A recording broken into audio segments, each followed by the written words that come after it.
Empress of Misfortune, a novella based on Cantiga 5 of the Cantigas de Santa Maria of Alfonso X el Sabio by J.K. Knauss. Text copyright 2021 by Jessica Knauss. This recording copyright 2022 by Jessica Knauss.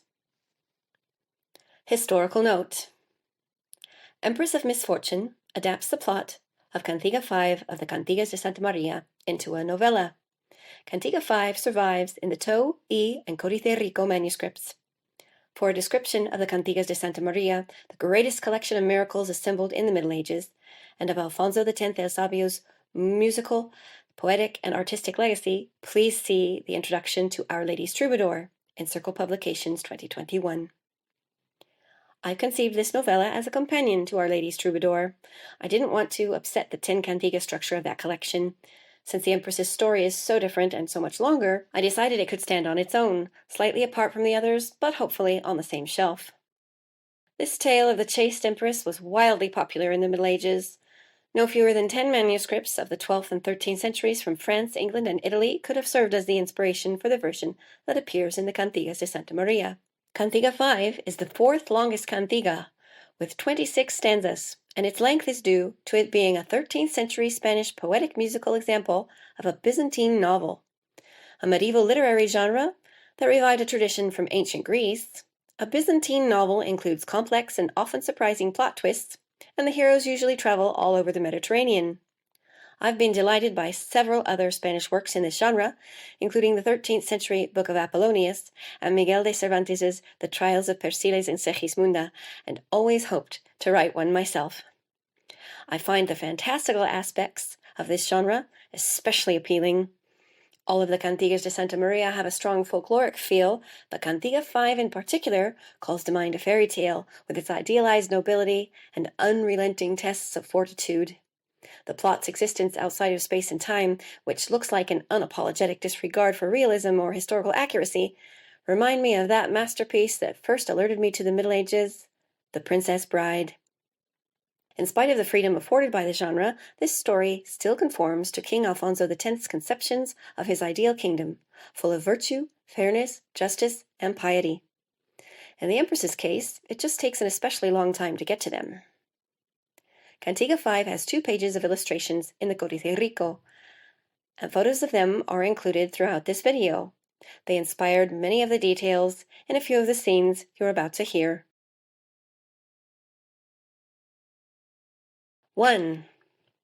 Empress Beatriz, the most beautiful woman in Rome, and indeed the entire empire, sat in a gilded armchair on a platform surrounded by noble ladies.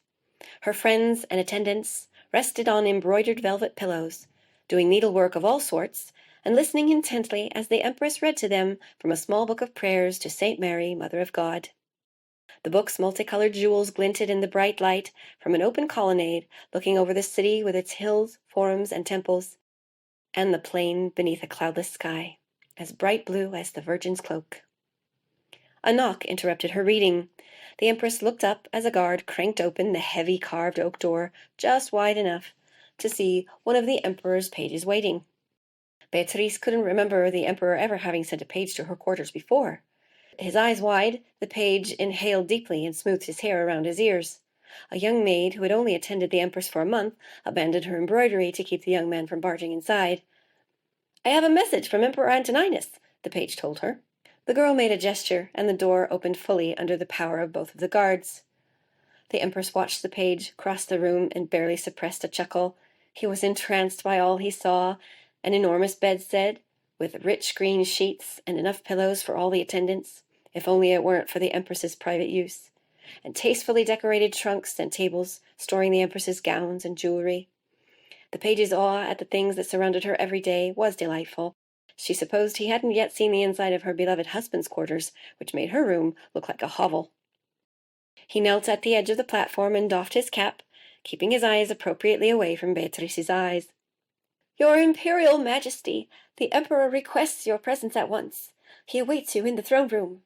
The Empress stood and handed her treasured book to the lady at her right. "Very well," she said to the page. "I would not delay complying with my husband's wishes. You may accompany me to the throne room." Beatriz glided through corridors on embroidered silk slippers. The page hurried to keep up. She looked across at him, and he averted his gaze.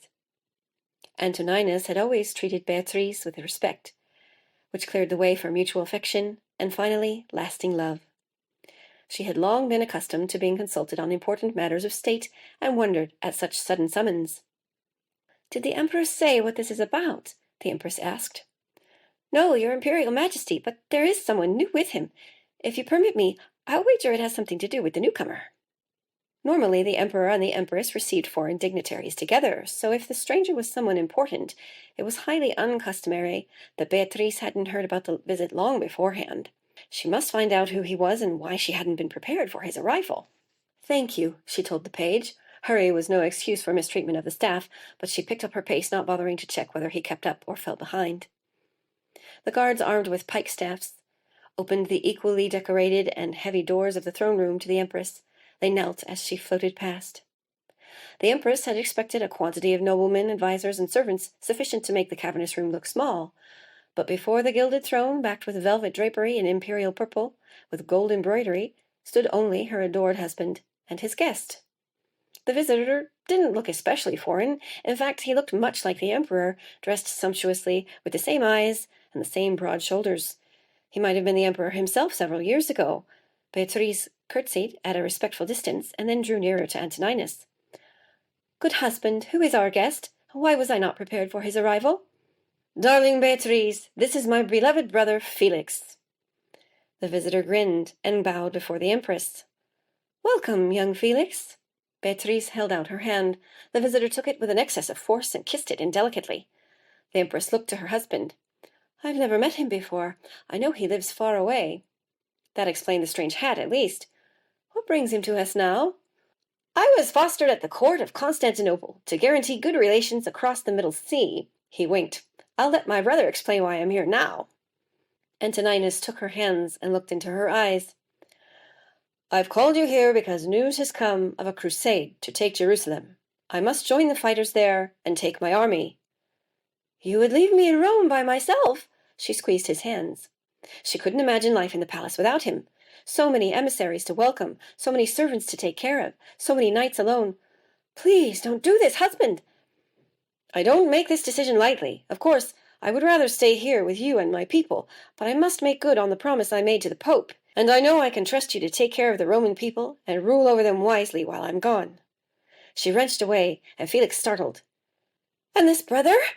Beatrice demanded. "Did you bring him here so I wouldn't make a scene?"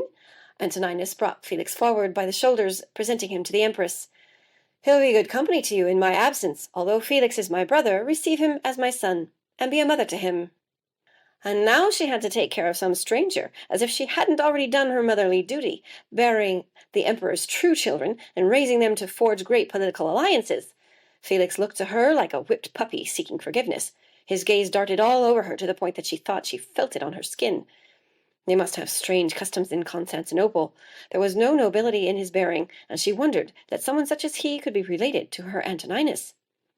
"Do not hesitate to chastise him, for in so doing you show me great honor," said the Emperor. It was as if he read her mind. Perhaps she could educate this Felix, as she had her children, and when the Emperor returned, his brother would be a credit to the family. "Please tell me you won't be gone long. I, and your people, will miss you so much." Beatrice refrained from embracing him only because Felix was still staring at them. "I'll return as soon as I've fulfilled my obligations to the Pope." The Empress heard practiced diplomacy in her husband's answer, but looking into his eyes, she knew he had every intention of returning to her.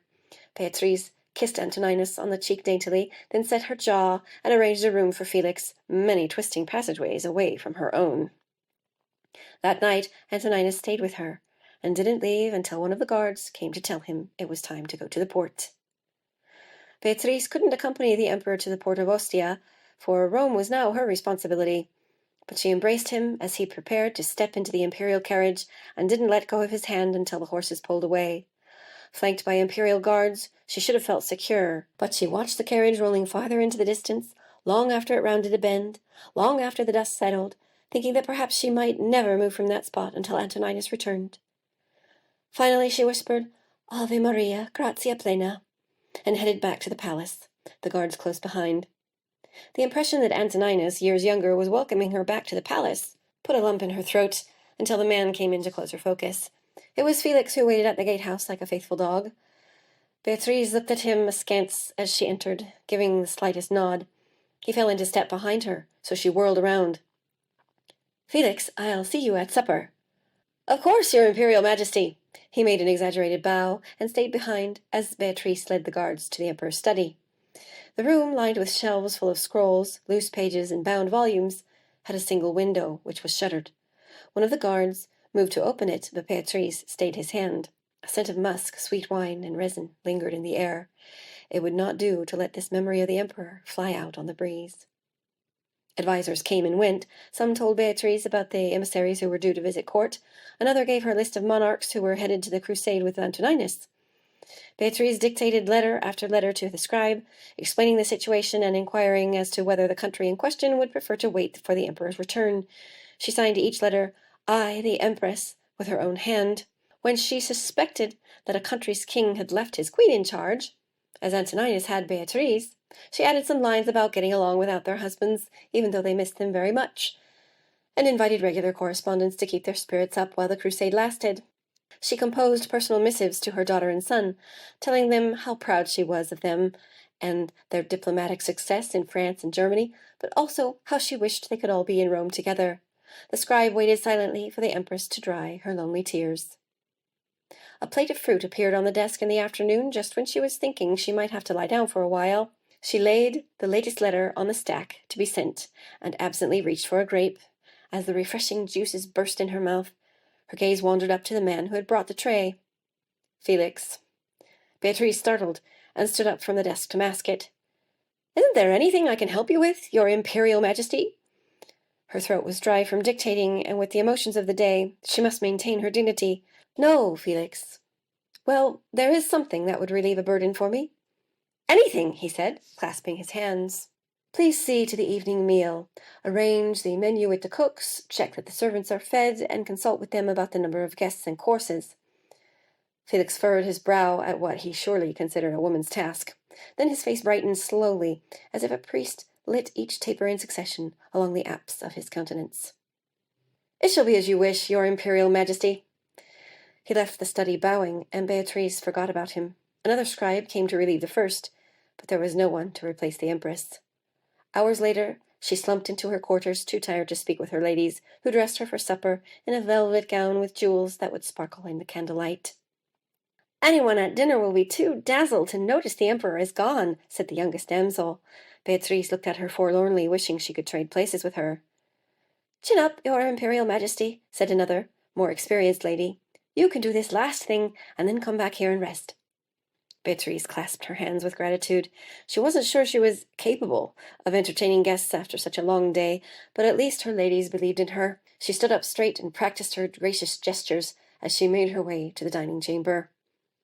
The room was ablaze with candles, each branch of 20 chandeliers glowing warmly, yet they illuminated no people. Beatriz took a seat in Antoninus's place at the head of the table and gazed along its length. Only one other place was set. Her heart felt lighter. She didn't have to entertain dignitaries after all. But of course, the other place setting, right next to hers, could belong to no one else but Felix. The Emperor's brother strode into the room, admiring the excessive illumination he must have ordered. His gaze alighted on Beatriz, and he slid into his chair without looking at anything else. The entire day, watching her husband ride away, working so hard and talking so much, had exhausted the Empress. Could she make it through a supper with this strange man when all she wanted to do was collapse? "Good evening," she murmured. Felix nodded, the candles sparkling in his eyes. A page ladled soup into their bowls and exited again. Beatriz tore at the bread fretfully. "I don't wonder at your sorrow, Your Imperial Majesty," said Felix, "for my brother is all an emperor should be, and must also fulfill his duties as a husband to you as well. But consider that I may have some little part of Antoninus in me. We were born of the same mother and father, after all." He caught her hand before she could take up her spoon. "And if you deign to make use of any part of me in my brother's absence, you will make me the happiest man in the empire, for I love you with all my heart. I will serve you faithfully until the day Antoninus returns." His hand on hers seemed to cover the hole that had opened in Beatriz's heart as the carriage had driven away.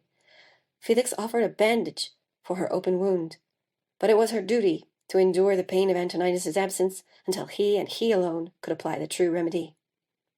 "How can you suggest something like this?" The Empress tore her hand away. "The Emperor probably hasn't even sailed yet. His bed is still warm, and you would lie down in his place."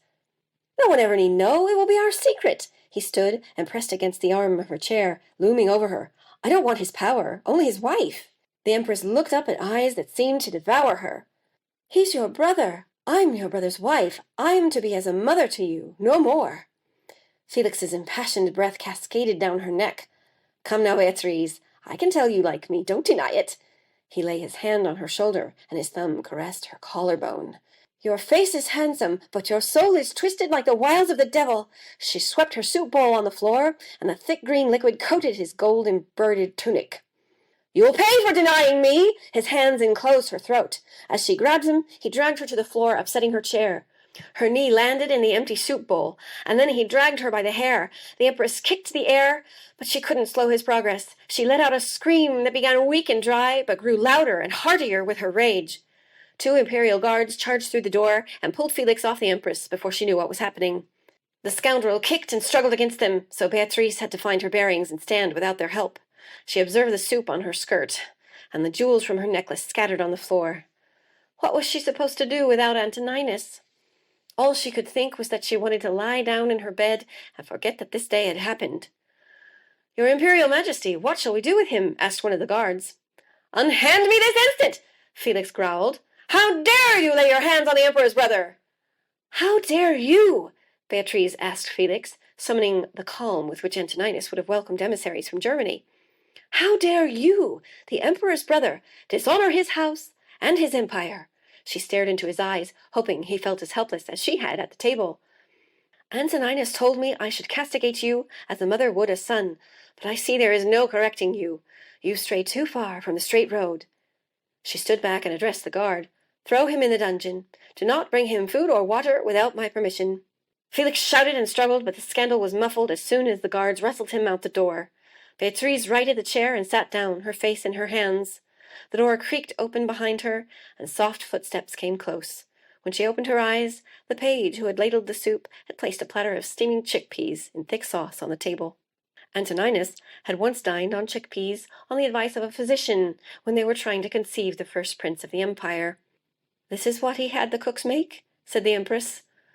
"There's also a goose. It's just finishing up, Your Imperial Majesty." "Let the household have the goose. I'm going to eat some of these chickpeas and retire for the night." "As you wish, Your Imperial Majesty." The page bowed and left her. Beatriz spooned the hearty meal into her mouth, paying little attention to where the sauce splattered.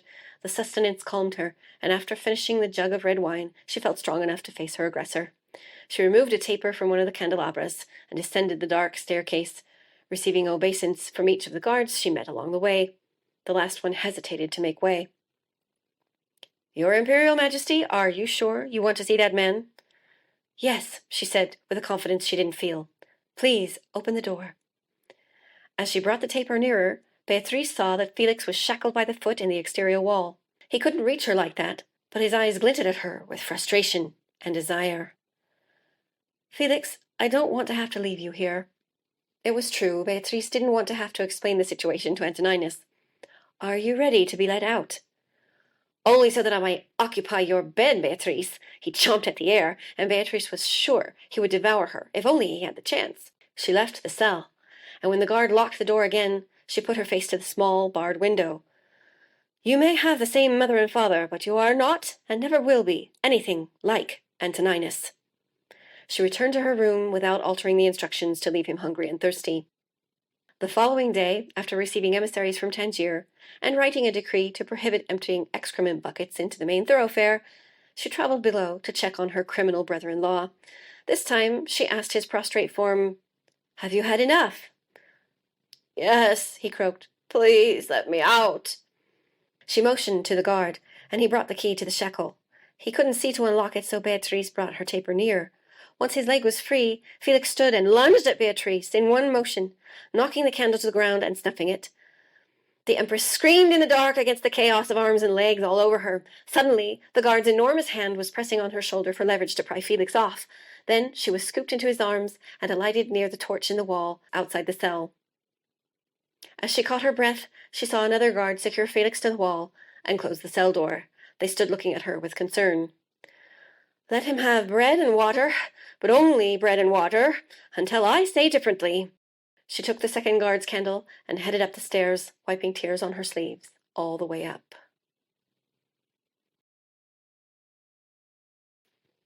2. Over the next few months, Beatriz checked on Felix weekly. Seeing that he never surprised her with a change of heart, and she had so many affairs to attend to, she relaxed his food rations, but limited the unpleasant visits to once a month. At Easter the following year, she was busy coordinating feasts and processions, and didn't see Felix until May. Her ladies told her she should give up on him and have him executed, but she was already going to have enough trouble explaining why he was in the dungeon when Antoninus came back. How could she justify killing the emperor's brother while he was away? She couldn't let go of the idea that Felix was the blood relative of her Antoninus, and must have some shred of redeemability, but with one thing and another, she became distracted, and the visits ceased entirely, although she never made the decision. One afternoon, Beatriz had finally managed to get the empire's affairs in order long enough for her to spend a few hours the way she had been accustomed, reading prayers of the Blessed Virgin to her ladies in the privacy of her chamber. The prayer book's stiff pages felt like home in her hands, and the gold leaf of the capitals shone as she turned them. A warm sun through the colonnade lent its glow to the ladies as they worked quietly with their needles. In the calm clicking, Beatriz felt harmony respire through the room. But again, an unexpected knock at the door. It was the same page who had interrupted them 2.5 years previously. "Letters, Your Imperial Majesty!" he gasped. "Letters from the Emperor, sent by special courier. His horse died at the gate from the effort." A maid snatched the folded parchment from the breathless man and handed it to the Empress, who took it after setting down the jeweled book. Beatriz scanned the contents and read them aloud. "My dear wife, we were in Acre for 2.5 years, but by the grace of God we have won it, and it is now the capital of the Kingdom of Jerusalem. It's time for me to return to my empire and to your side, where I have remained always in my heart." "The Emperor is coming back!" shouted a lady, and the others followed suit. Beatriz waited for them to calm down, thinking how fortunate it was that she had been able to protect the empire so well in Antoninus's absence. When he returned to the palace, he would surely find no fault with the way she'd handled all the affairs, foreign, domestic, and household. "We've had an uneventful crossing, and I'm writing to you at the port of Ostia." Beatriz's heart swelled. "He's not coming, he's already here." She needn't wait any longer, and she needn't hurry, because there was nothing to repair. After all this time, all was finally well. "The imperial retinue is prepared. I will see you, my sweet bride, and Felix tomorrow." The letters fell to the floor. The emperor mustn't return and find Felix rotting in the dungeon. Beatriz stepped down from the platform, nearly tripping over her own slipper. Ladies cleared pillows and furniture from her path, and the guards opened the door to her without need of words. She ran along the corridors and stumbled down the staircase. There seemed to be many more steps than before. Seeing only the torches on the wall, she startled the guard at the cell door. The man snapped to attention. "Your Imperial Majesty!" "Is he in there?" Beatriz saw nothing past the bars on the window. "I think he's asleep, Your Imperial Majesty." "The Emperor is returning tomorrow." Beatriz held the words in her mouth with a mixture of hope and dread. "As soon as I leave here, you must release Felix." She removed the rings from both of her hands and poured them into the guards. "Give him these, and whatever else he requests within reason, so long as he leaves the palace by the back and never returns here again. I'll tell the Emperor his brother disappeared 2 years ago, and we suspect gambling debts to be a part of it." She stared into the guard's eyes for a moment longer, and found the sympathy she sought. "Please send word when it's done." She lifted her skirts and ascended the stairs deliberately, so as not to return to her quarters as breathless as the page had been. Reflexively smoothing her hair as the door cranked open, she entered, saying, "Now, where was I?" No matter how many pages she turned, however, she couldn't find that sense of calm that had flowed so freely before. The ladies' silence seemed distracted, and the clicking of their needles played on Beatriz's nerves. At last, just before supper, a messenger was admitted to the chamber. The prisoner was given a steed of his choosing from the stable, and was seen to be riding fast away from Rome, your Imperial Majesty." Several sighs of relief echoed around the chamber. "Thank you very much," said Beatriz. "I'll be sure to tell the cooks to reward you at supper." When the messenger was gone, so were her troubles. All that kept the Empress awake that night were thoughts of Antoninus in her arms again.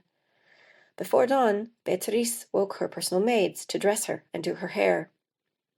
"What time will the Emperor arrive?" wondered one of the maids.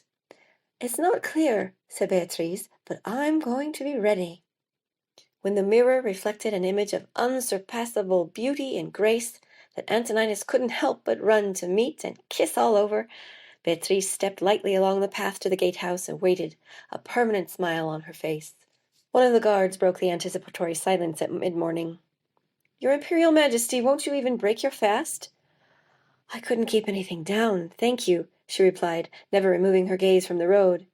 Every movement of every cart, donkey, hog, horseman, or pedestrian started her heart racing and her eyes darting, searching for signs of Antoninus's arrival. When the sun was at its highest, faint with hunger, Beatriz squinted at the movement far ahead, hardly expecting anything. Banners sprouted from the horizon, to be followed by the horses of the imperial retinue's vanguard. Beatriz forgot herself, picked up her skirts, and ran down the road. The procession halted so as not to trample her as she passed horses, footmen, and carts, searching for the Emperor. At last, there he was, in the center of it all, atop an enormous black courser. His hair hung down, whiter than before, but Beatriz had expected some sort of change. She stretched her hand up, and it only reached the top of the saddle. Antoninus looked down at her, and motioned to his guards. They helped him down. When they were face to face, Beatriz didn't see the adoration she knew she must be showing him. Even that strangeness didn't prepare her for the strike across her face that nearly toppled her. She planted her feet. "It is I, Beatriz, the Empress, your loving and devoted wife," she said, touching her lip to find blood. "Don't you recognize me?" "All too well," Antoninus growled. He gestured, and guards she didn't recognize grasped her by the arms. They must be prisoners, enemies captured in the Holy Land. "You are the harlot who bothered, cajoled, and pled with my brother Felix to lie with you in my absence. When he refused, you threw him in prison and left him there to rot, only to release him just before I arrived." Beatriz appealed to his mercy, bowing as much as she could under the guard's grasp. "Who told you these lies? It's not true. It's the wrong way around." The liar stepped out from behind the Emperor. Felix hadn't cut his hair or shaved his beard for 2.5 years, and that much had to do with Beatriz's justified actions. But he'd also torn his clothes and dirtied his face and hands, caking the filth under his cheekbones to appear more emaciated. He launched a grin at Beatriz, and his eyes sparkled with malice, just as they had in the dining room 2.5 years before. "You must know I didn't leave my brother with you so you could shame my family in this way," said the Emperor, the man who had welcomed her into his home and his heart. Then he spoke slowly, with gestures, so the guards would understand. "Take her to the forest and kill her. I don't care how." Before she could protest again, the enormous hands of the 2 new guards were upon Beatriz. The crowd parted for the guards as they hadn't for the Empress, so they were able to throw her across a horse and tie her to it with little resistance. She moved her wrists this way and that, and pulled at the rope at her ankles, but they were bound fast. Too soon the horse was moving, and it was all she could do to breathe against the animal's ribs. She listened to the guards burbling, but their language was completely wild and made no sense. In a fraction of the time she'd waited at the gate for her love to return, they arrived in the middle of a forest the Empress didn't recognize. When the horse stopped, Beatriz worked at the ropes again, but the guards cut her away from the mount, and she stood before them bound at hands and feet, unable to run. Her only hope resided far above them, and was watching everything. "Saint Mary, Mother of God and Protector of sinners, protect me, since I've done no wrong." She pressed her hands further together. The 2 men looked her over in a ravenous way she knew all too well from Felix. They spoke to each other, then, having made some kind of agreement, one reached for her collar and pulled as if to tear her dress away. Beatriz screamed with all her might. The guard clapped his hand over her mouth, and the sound faded into the treetops. They toppled into fallen leaves and branches. She squeezed her eyes shut. "Ave Maria, Ave Maria, Saint Mary, save me," she said into his rough, and sweaty palm even as she struggled against both men while they tried to undo the lacings at her sides. She heard two grunts and opened her eyes to see that all the movement had stopped. The guards lay on the forest floor, and a new man stood before her. He stooped to untie her wrists. The man wore an expensive velvet tunic, and his horse, a bit farther away, carried blazons of nobility. "St. Mary's answer to my prayer," said Beatriz, massaging her chafed wrists. The man laughed. "I'm Count Magnus, and I've done no more than common decency required. My lady, may I undo the bonds at your ankles?" "Please do, kind Count. I don't know how to thank you." Beatriz looked herself over. A few mendable tears in the fabric of her dress, and bruises would likely surface later. When her ankles were free, he stood and offered his hand to help her stand. "My lady, may I ask who you are?" Beatriz realized that she had nowhere to go, and didn't know where to find anything to eat. "I'm a pitiable, unfortunate woman in need of your aid. Perhaps you know where there's a convent or an abbey. I need food and shelter for the night." "I shall gladly grant your plea," said the Count, "for my wife has much need of someone to care for our son and educate him. Might you be interested in the employment?" "I would be honored to work for someone so good and noble," said Beatriz. They stepped over the guards, and the Count reassured her that they would awake in an hour or two. Beatriz imagined the Emperor's wrath if they returned to Rome to tell him what had happened. It seemed unlikely Antoninus would hear from these guards ever again. The thought of her beloved husband being so quick to disbelieve her, and sending her to a fate he must have known would be worse than death, took her breath away. Count Magnus lifted Beatriz onto his own horse, and mounted behind her, perhaps too kindly, leaving the guards all 3 horses they'd come to the forest with. She must leave all that behind as well. Facing forward, she found her voice. "Why were you in the forest at this time, my lord?" "I was going to Rome to find our son a nanny and tutor. You've saved me a fair portion of the journey." "Saint Mary has saved us both, my lord." "She works wonders. Our house is devoted to her, as you seem to be." Beatriz relaxed in the saddle, with the certainty that no harm could come to her with such a family. They chatted about the Count's household and Beatriz's experience with children. She told him she had raised and educated the Emperor's son and daughter, which was far from a lie, and made her story credible with details about the palace and the prince and princess only an insider would know. She wept, thinking of her dear children, now being tutored in Germany and France, and the palace she had left only hours earlier, but the Count didn't see her tears. The Count's palace revealed itself between the trees, a miniature castle with crenellations and turrets, but no moat or drawbridge. It displayed the Count's wealth, but apparently he had no concern about enemies who might attack. The Empress imagined sleeping inside those walls, safe from harm. "What a beautiful home," she murmured. The Count dismounted, and footmen hurried from the outbuildings to see his horse. One of them helped Beatriz down, and she smoothed her skirts, and looked up to see the Count embracing a woman who must be the Countess. Beatriz's own gowns were no more tasteful than the Countess's. Her sleeves were embroidered with gold thread and tiny pearls, and several jeweled necklaces framed her elegant neck. "Back so soon, husband," she said. She looked Beatriz top to bottom. "Have you found Evander's tutor already? Where did you find someone so beautiful?" "Flavia, this woman is well qualified to rear our son, for she can read and appears to possess no bad qualities. I believe she will be loyal to us." Beatriz curtsied before her new mistress. "May I meet the child, my lady?" "Of course," said the Countess. "You do seem to be a very good lady." She took Beatriz's hand, and abandoning the Count, the women entered the palace and crossed the courtyard, which was crowded with people busy at every imaginable task from the imperial palace, though on a smaller scale. They climbed the stairs to the top of the largest tower. "I keep him here because it's the safest place in the palace," said the Countess at the door. She let Beatriz catch her breath, then opened the door to reveal a chamber with an adult bed and a crib, and pillows in every color, covering everything. A young woman at the window buttoned up her blouse after breastfeeding. Only the child's head appeared outside the swaddling. "Oh, he's tiny!" exclaimed Beatriz. "He's 4 weeks," said the Countess, taking him from the wet nurse. "But he's strong. We're very hopeful. He had a brother and a sister before this, but they didn't—" "I'm so sorry for your misfortune," said Beatriz. She hadn't known that sorrow, at least, but the Countess's blinked-back tears made her feel it too. Evander fluttered his eyelids drowsily, and she was filled with an urge to snatch him up and never let him go. "May I hold him, my lady?" The Countess laid him in Beatrice's arms, always supporting his head. Beatrice loosened the swaddling, and the lad grasped at her finger to bring it to his lips. Beatrice chuckled to feel the warmth of his breath. "Oh, Countess, this boy is strong.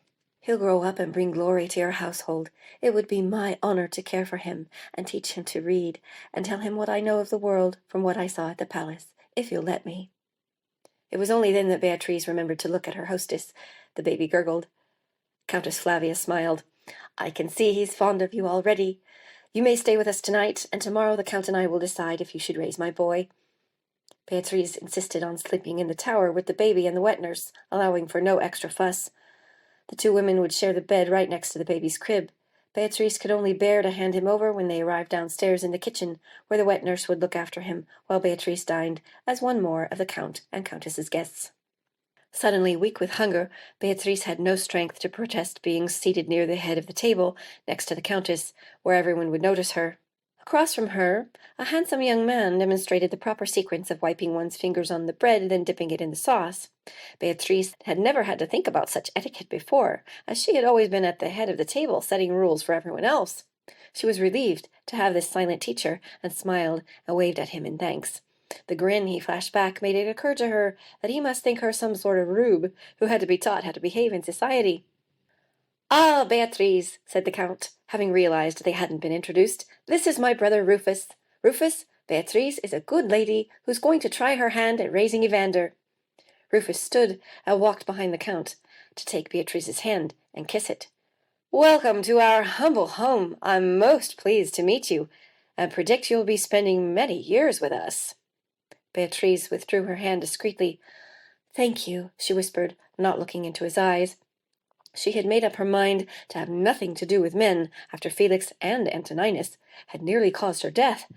Rufus returned to his seat. "Our boy seems to love Beatrice already," said Countess Flavia. "You should have seen how he smiled." Beatrice didn't recall any particular change in the baby's expression, but happily received more words of praise and admiration from the Count. She smiled widely at everyone else at the table, and the conversation turned to other things. The Empress had just pushed away the third course, thinking how grateful she was that the Count hadn't mentioned the terrifying situation he'd found her in. Surrounded by welcoming faces, it was almost as if the Emperor's rejection and condemnation to the forest had never happened. "I've heard from my vassal in Rome," said one of the noblemen farther down the table. "It seems the Christians have stabilized Acre, and the Emperor has already returned." "What wonderful news!" said Count Magnus. "I shall have to travel to Rome very soon." Beatrice's muscles tensed.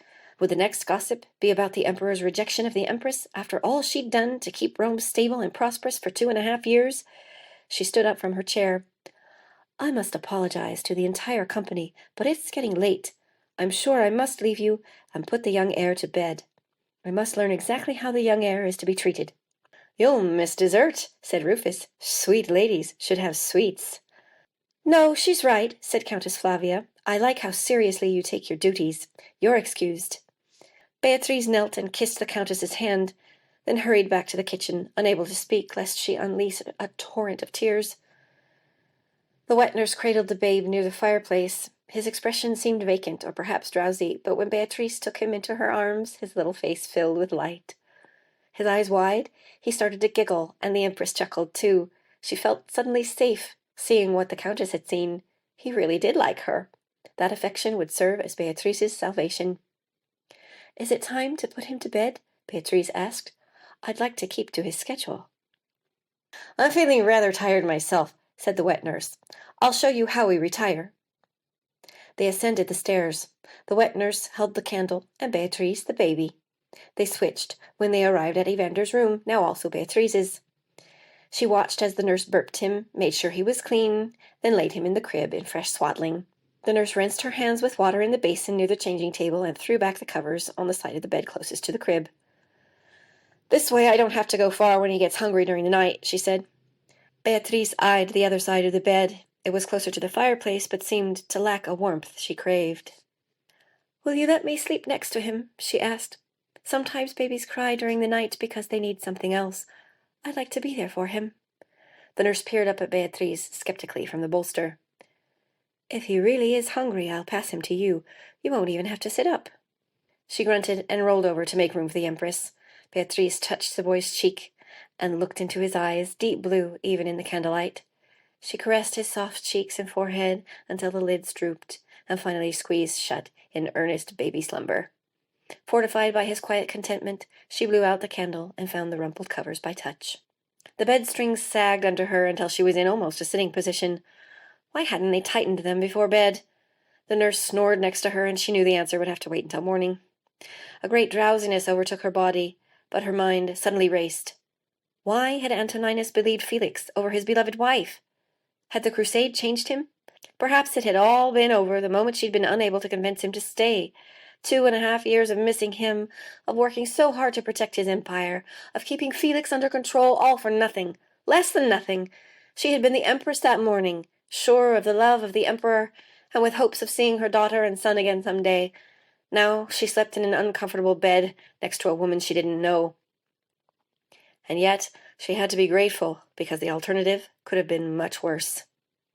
Tears rolled down her cheeks, though she was able to stifle her sobs. But the young master seemed to sense her anguish. He began to weep loudly. Beatriz fetched him from the crib, laid him on her chest, and put her finger to his mouth. He didn't try to latch on, but kept screaming, so when the wet nurse turned over and put her arms out to the boy, Beatriz whispered, "No, he's not hungry. I'll calm him myself." She felt his warmth against her breast and made quiet shushing sounds, and soon both the Empress and the baby were fast asleep.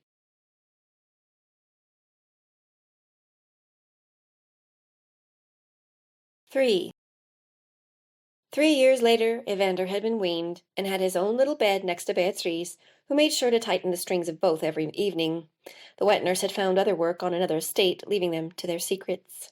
Many were the nights when he climbed into bed with her, complaining of monsters in the shadows. She protected him from demons, and he protected her from memories.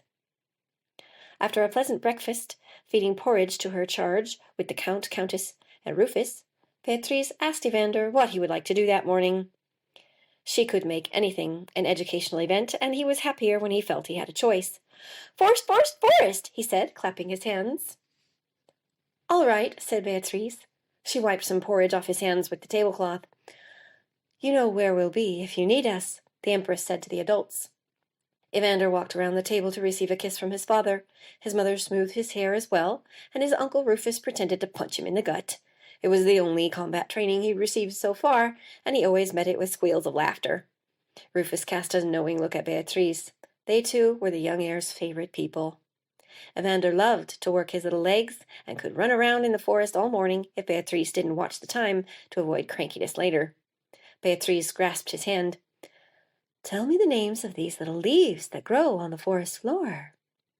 "Sorrel!" he shrieked with delight, causing a commotion in the bushes as the smaller creatures startled and sought cover.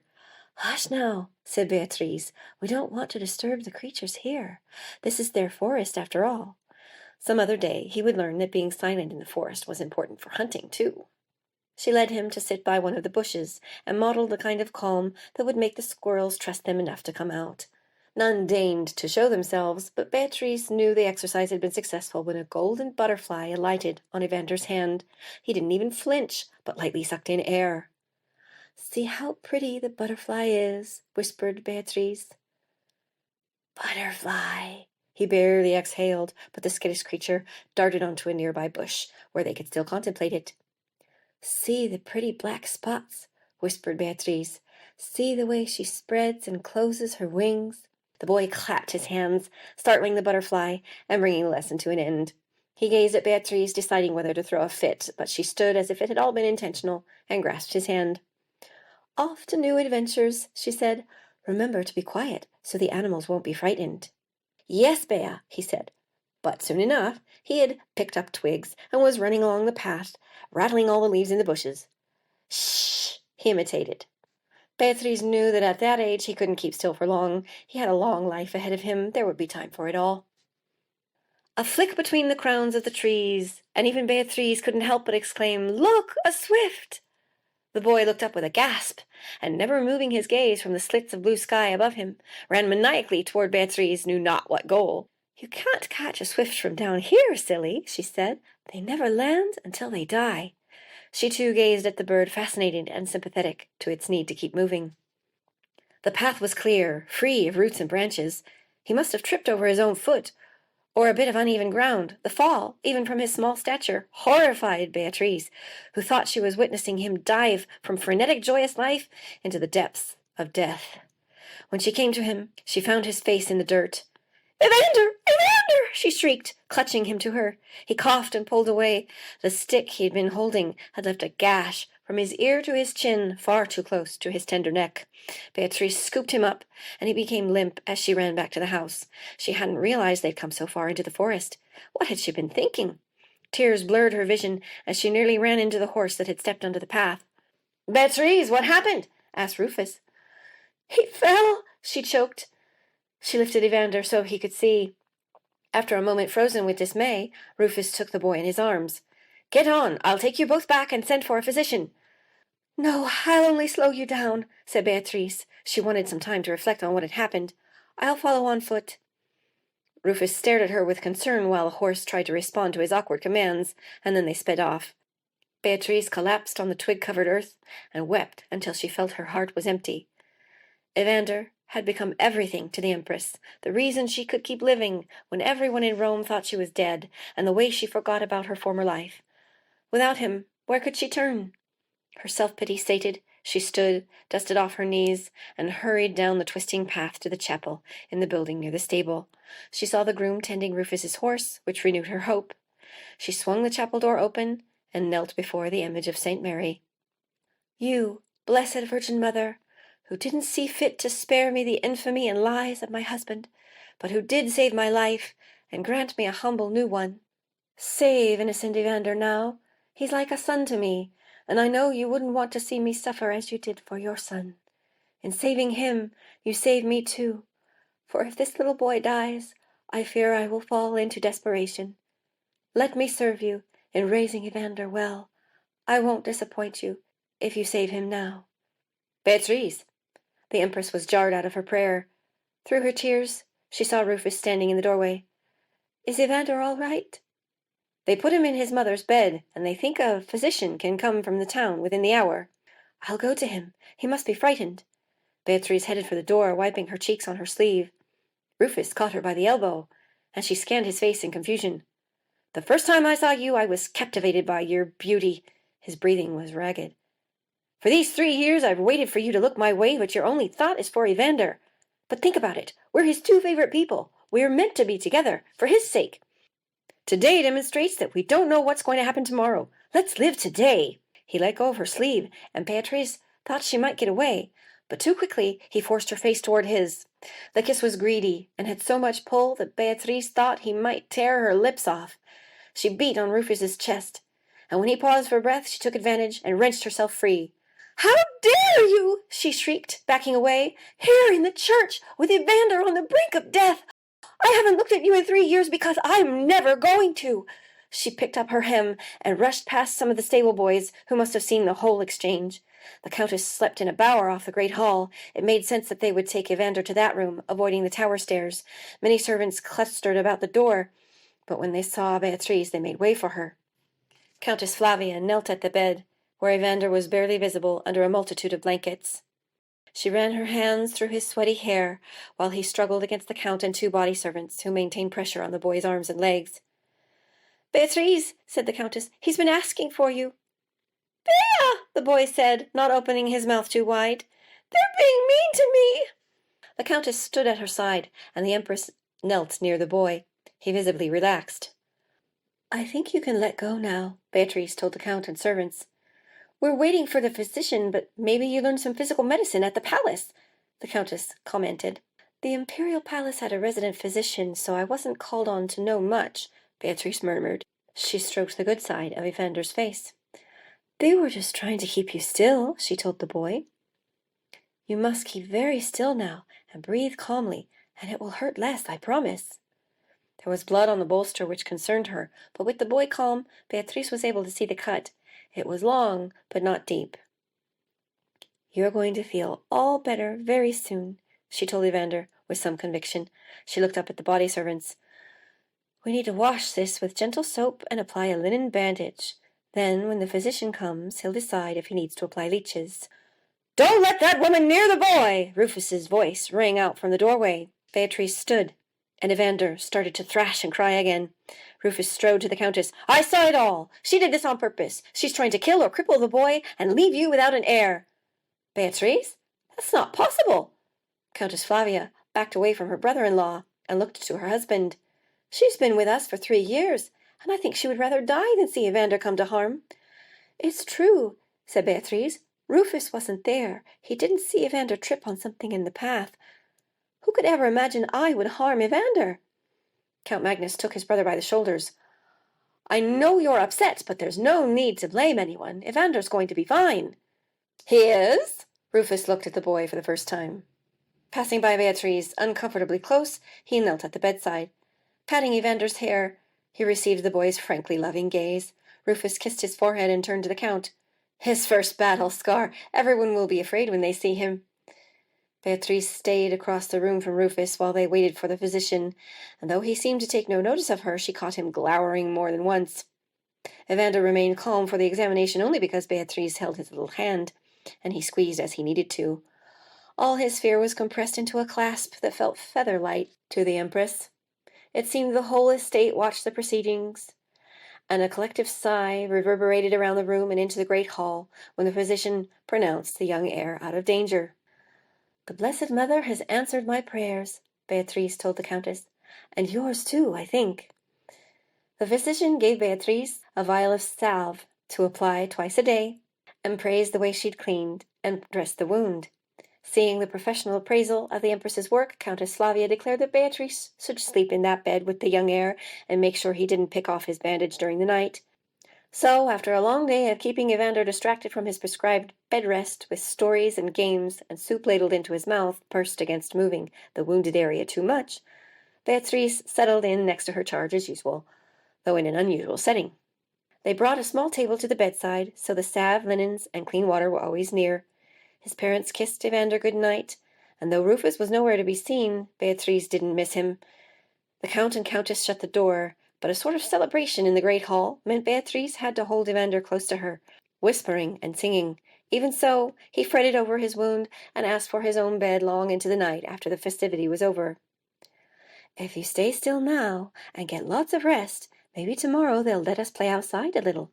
I know it's hard to sleep in a strange bed, but maybe we'll return to our room in the tower tomorrow.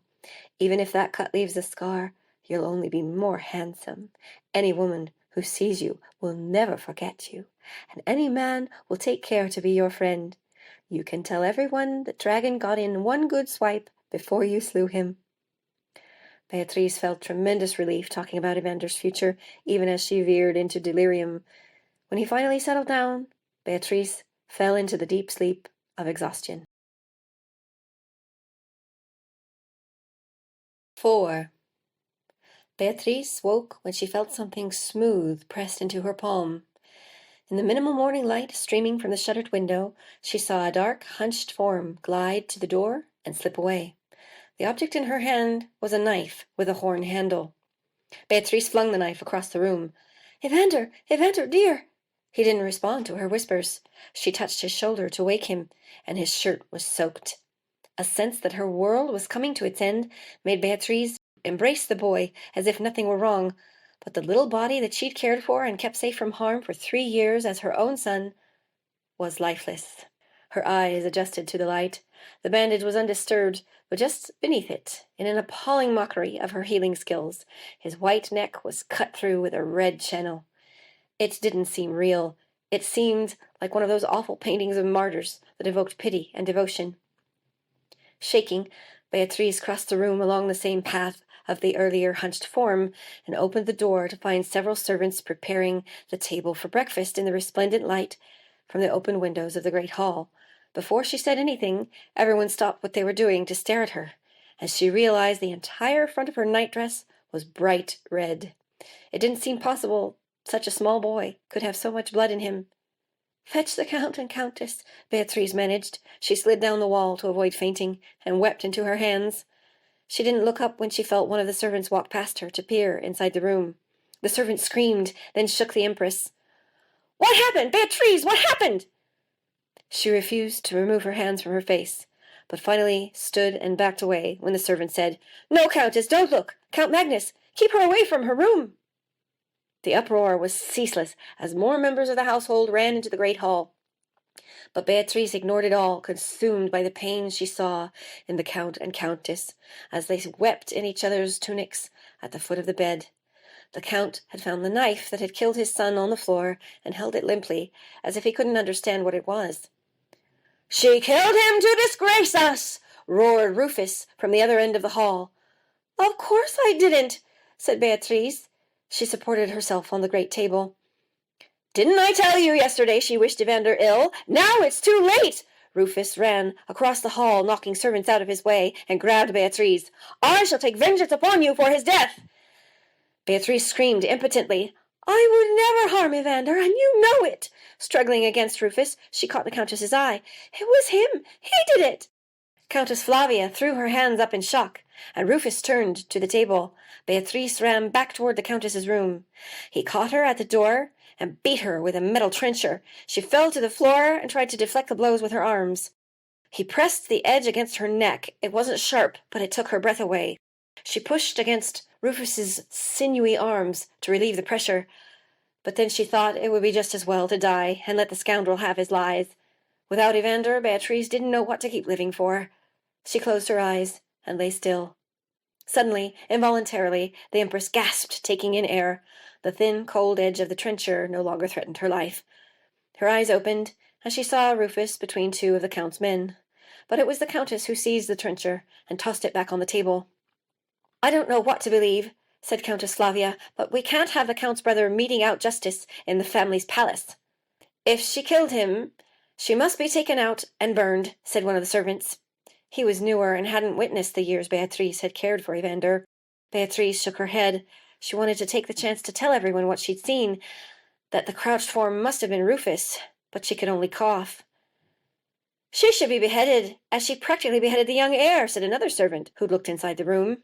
No, no, said the Countess. Let me take her to the port, said Rufus. If we send her out to sea, her fate will be in God's hands. Count Magnus stood between Rufus and the Countess, cupping the knife in his hands. I think this is the solution. It's hard to believe Beatriz did this, but my boy is dead. No one else could have done it, and someone must pay. Does anyone disagree? In the silence that followed, Beatriz found her feet, coughing, only to be seized by the same guards who'd kept Rufus from killing her. Come along, then, to the port, said Rufus, waving the guards to the door. Not so fast, said the Countess. She approached the Empress and looked into her eyes. Beatriz, I don't know who committed this crime, but it's best for you to leave us now, to our grief. Beatriz struggled to speak. The Countess's long relationship with her and her gentility when everyone else was turning barbaric were the Empress's last desperate hope. Seeing her struggle, the Countess took a wine jug still on the table from the previous night's celebration and held the spout to Beatriz's lips. They were only dregs, but Beatriz gulped all she could. The guards started escorting her to the hall's exit even as she coughed and twisted, trying to talk to the Countess. Near the door, she wheezed, Wait! It was Rufus! I saw him! She hardly felt the blow that knocked her unconscious.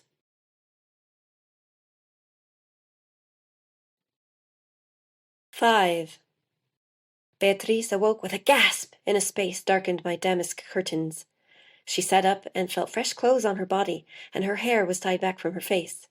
The Countess must have done these favors to her dignity, but Beatriz preferred not to think about who else might have seen her unresponsive body being cleaned and dressed. She wondered what had become of the blood-soaked nightdress, and the whole terrifying morning crashed down on her. If she'd let Rufus have his way with her, he wouldn't have killed poor innocent Evander. Would a sinful union have been so bad if it meant watching Evander grow into a much better man than his uncle? No. Sharing a bed might have been enough for a time, but then Rufus would have made more demands impossible to satisfy. Beatriz couldn't accede to any man's desires anyway, since she was still married to the Emperor. Even though he thought she was dead, her vow to him had been for her whole life. The changing light and the sounds of hooves and wheels on a stone road told her at least her dizziness wasn't entirely due to the lump on her head. She felt it painfully under her hair against the side of the carriage every time it lurched. If she'd eaten anything at all the night before, she was sure she'd be heaving it out on the side of the road. Instinctively, she reached for the curtains to part them, but her hand was stopped. Each wrist was tied to a different metal ring on the carriage wall. She couldn't reach her ankles to loosen the binding that held them together either. She tugged, but the rings were sturdy. She wondered if this was a special carriage for criminals. "I'm not a delinquent! I've committed no crime!" Her voice disappeared in the noise of the road, but she thought it was stronger than before. The carriage rumbled on for another hour. Beatriz's joints ached, and she needed some cool, clean water to replenish her tears for Evander, and for her life, as the Empress of Rome, which seemed so long ago it might as well never have happened. She often thought she would give anything for the jolting to stop, and finally it did, with the last few chaotic thumps and bangs. She couldn't suppress a sigh of impatience when nothing seemed to happen. Men murmured near the curtain, but she couldn't make out what they said because she also heard the clamor of fishermen moving equipment, sailors shouting orders, and fishmongers marketing their wares. The smell of the sea wafted through the curtain fabric. This was the same port where the Empress had last hugged her daughter when she left for France, where her young son had given her a salute, trying to look like a man ready to take on the world before heading to his education in Germany. It was also where Antoninus had departed for the crusade that turned him against her. She hadn't seen him off because she had been responsible for Rome in his absence. She wondered if that far-off place had influenced his attitude toward her, or perhaps the sea itself had changed him. The curtains finally parted, and silhouetted against the sky full of gulls and terns was the man she'd been expecting, Rufus. She was ready. "Evander, your nephew, whom you always said you loved more than yourself. You killed him just to have your revenge on me. Why didn't you just kill me and have done with it?" "If you don't shut up, I'll have to gag you," Rufus muttered, reaching for the rings where her ropes were hooked in. Beatriz bit her lip. She would save her words for when they would have effect. He didn't look up at her, but bound her wrists together in front, then untied her ankles. He wound the other end of the wrist bindings around his left hand and jumped down from the carriage, dragging Beatriz with him. She collapsed on the filthy dock. Rufus tugged on the rope. "Get up! You can't look mussed if we're going to get a good price for you." "What?" "Hush! I want them to see your pretty face, but if you force me, I'll put a bag over your head." Beatriz was dragged along so Rufus could talk to Roman fishermen and sailors. He told the men, who looked like honest, hard workers to Beatriz, that she was a witch, and that he didn't care what else they did with her, but they should take her out to sea and drown her afterwards. He expected to earn some coin for granting this privilege. Whenever Rufus looked away from her, Beatriz shook her head vigorously and mouthed to the others that it was all lies. No one, it seemed, wanted to become involved in whatever was happening between Beatriz and Rufus. But then Rufus pulled her toward a group of 7 sailors wearing turbans. "These will pay me and won't ask questions," said Rufus, before he launched into a greeting and fast-paced conversation with them. He knew their language from his time in the East. Although Beatriz held her bound wrists to her heart, and what she hoped looked to them like pleading for mercy, and shook her head with all her might, one of the sailors handed a purse that seemed to be full of coins to Rufus. He opened it, and a golden gleam reflected off the coins and made cadaverous hollows of his eyes. He chuckled at Beatriz. "I've told them to drown you, but they seem to want to take you to Syria and sell you into a sultan's harem. Good luck!" Rufus handed Beatriz's rope to the sailor closest to him and ambled back to the carriage on the other side of the port, looking back at Beatriz and fingering the coins in the purse with a leer. Beatriz screamed. At first, it was wordless with terror, but then she shouted, "No!" in protest at being pulled along the dock and gangway and onto the deck of their ship. Other sailors throughout the port looked up, but they'd all spoken with Rufus by then, so her enslavement must have seemed an inevitable outcome, and no one came to her aid. "Quiet now!" barked one of the sailors, who had more jewels in his turban than the others. Beatriz thought he must be the captain. "My name is Beatriz, Empress of Rome. I will not be silent." All the sailors had come aboard, and they looked at her with pity. The captain said something in his language, and one of the bigger sailors picked Beatriz up as if she were a doll, draped her over his shoulder, and carried her down the ladder into the hold. The ship's interior was dark, but in the light coming through a couple of portholes, Beatriz could see that the hold was nearly empty. They must have sold all their goods from the east and been headed home to enjoy their earnings or load more to sell. The sailor left her sitting next to a barrel without bothering to try and communicate, and she realized she must be the prize merchandise for their return trip. According to Rufus, she was to be sold into slavery to a sultan, though he'd told them to drown her. She wasn't sure which destiny was worse, or whether there was any good reason to draw breath any more. She drew her knees up and laid her forehead on them, shaking. Her despair had surpassed useless tears. By the time the ship had lurched out of the dock, Beatriz lay prone on the hard, dusty slats, in a state between sleeping and waking. Where was her bed with the tightened strings and the gentle boy to care for? Gone forever. She closed her eyes against further atrocities when she heard someone coming down the ladder. He nudged Beatriz's shoulder, and she opened her eyes to behold the captain. "We're at sea now. You can move about ship," he said. He untied her bindings with an ease that made Beatriz feel incompetent. He stood at the bottom of the ladder, motioning to her. "Come." She felt free without the bindings, but couldn't find the strength to move. "I don't think I can make it above decks," she whispered. "I need water and food." The captain's eyes darted around the hold. He strode to one of the barrels. "We're taking wine back for Christians in Syria." It did look like a wine barrel. The captain went through a door at the far end of the hold and came back out with a bowl. He held it under the barrel's tap and filled it halfway. He was so steady on his feet that Beatriz didn't notice the way the ship rocked back and forth until she sat up to receive the bowl. She tried to drink moderately, but her body was starving for the sustenance the bowl offered, and sure enough, a purple stain appeared on the front of her apron. "That's our merchandise. I can't let you have much more. Can you climb the ladder now?" The captain held out his hand to Beatriz, and she accepted it and pulled herself up. The captain ascended the ladder with the swiftness of someone who had done it all his life. Beatriz felt almost as limp as poor Evander had been in the bed next to her. She followed the captain slowly, holding her skirts with one hand, and making sure the other hand had a good grip before making a move. She emerged into a bright world of endless blue sky and a brisk breeze. She gingerly set her feet on the deck and observed the sailors, who followed the captain's orders efficiently. She looked over the side and was hypnotized by the rush of water as the ship skimmed along. The wind whipped her hair against her neck, and a feeling of unstoppable progress overcame her. But progress to where? With one last effort, she could climb over the side and drown all her sorrows in the sea. It was what some people wanted anyway. The captain stood next to her and motioned to the horizon. "The coast is there, but it's too far to swim, so I was able to untie you. Come." He helped her stumble across the deck and opened the door to a large, relatively comfortable room. "This is my accommodation, but you can stay here at least until you're stronger. Sit. I'll have food brought." Beatriz sat at a wide desk that was obviously meant for poring over maps and looked out the large window. Being treated humanely agreed with her, and after she ate the surprisingly tasty bean stew another sailor had set in front of her, other ways forward began to form in her mind. If she could continue to interact pleasantly with the captain and find ways to get on the sailors' good side, cleaning, washing up the dishes, or braiding ropes were all she could think of just then, perhaps she could convince them not to sell her to a sultan. She couldn't go back to being an empress, she knew, and it would be too painful to try to tutor another child so soon after losing Evander. But if there were Christians in Syria who bought wine from these sailors, perhaps there was a community of devotees who would let her join them. It would have to be a mendicant order, she realized, since she had only the wine-stained clothes she wore.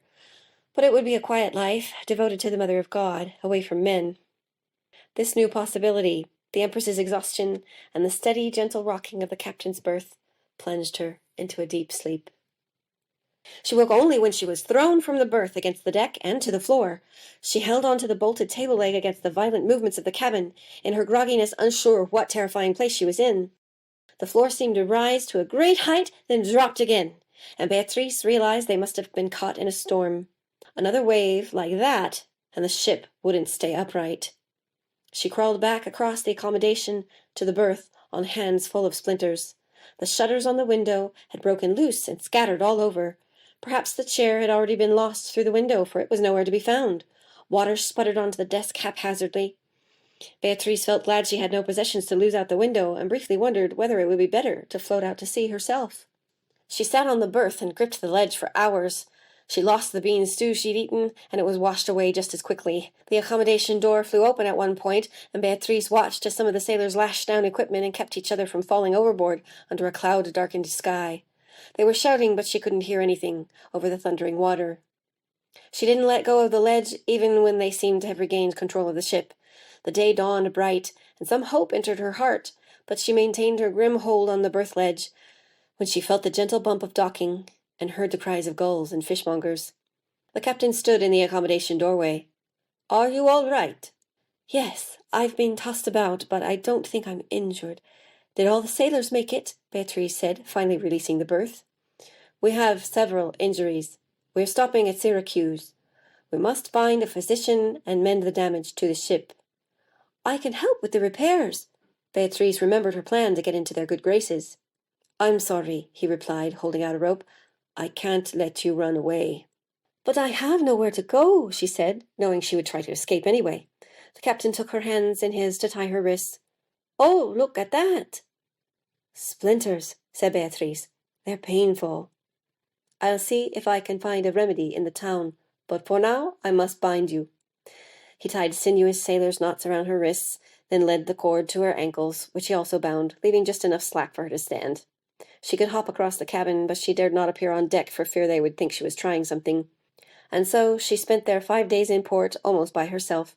Every time she thought of poor little Evander, she tried to cheer herself up with thoughts of her daughter and son, but Antoninus had probably written them lies about her. What must they imagine about their mother now? 2 able-bodied sailors came the second day to mount new shutters on the window. The captain brought her 1 large meal every day and sat on the new chair to keep her company while she dined on the berth as well as she could with her hands still bound. He cured her splinters with warm water and salve and patiently picked out the last stubborn spikes with a needle. He was a pleasant conversationalist, and with each day Beatriz felt more hopeful that he would remember her humanity and think twice about selling her into slavery. She longed to ask him to bring her a book to read or any other amusement, but knew that the sailors would be more likely to set her free later if she made no demands now. "The winds bode favorably tomorrow, and the ship is better now than when we left Ostia. We leave tomorrow morning," the captain said on the 5th day. Beatriz looked forward to going out to sea solely in order to be released from the ropes. Her wrists chafed no matter what position she put them in, and it was sometimes hard to avoid her legs falling asleep.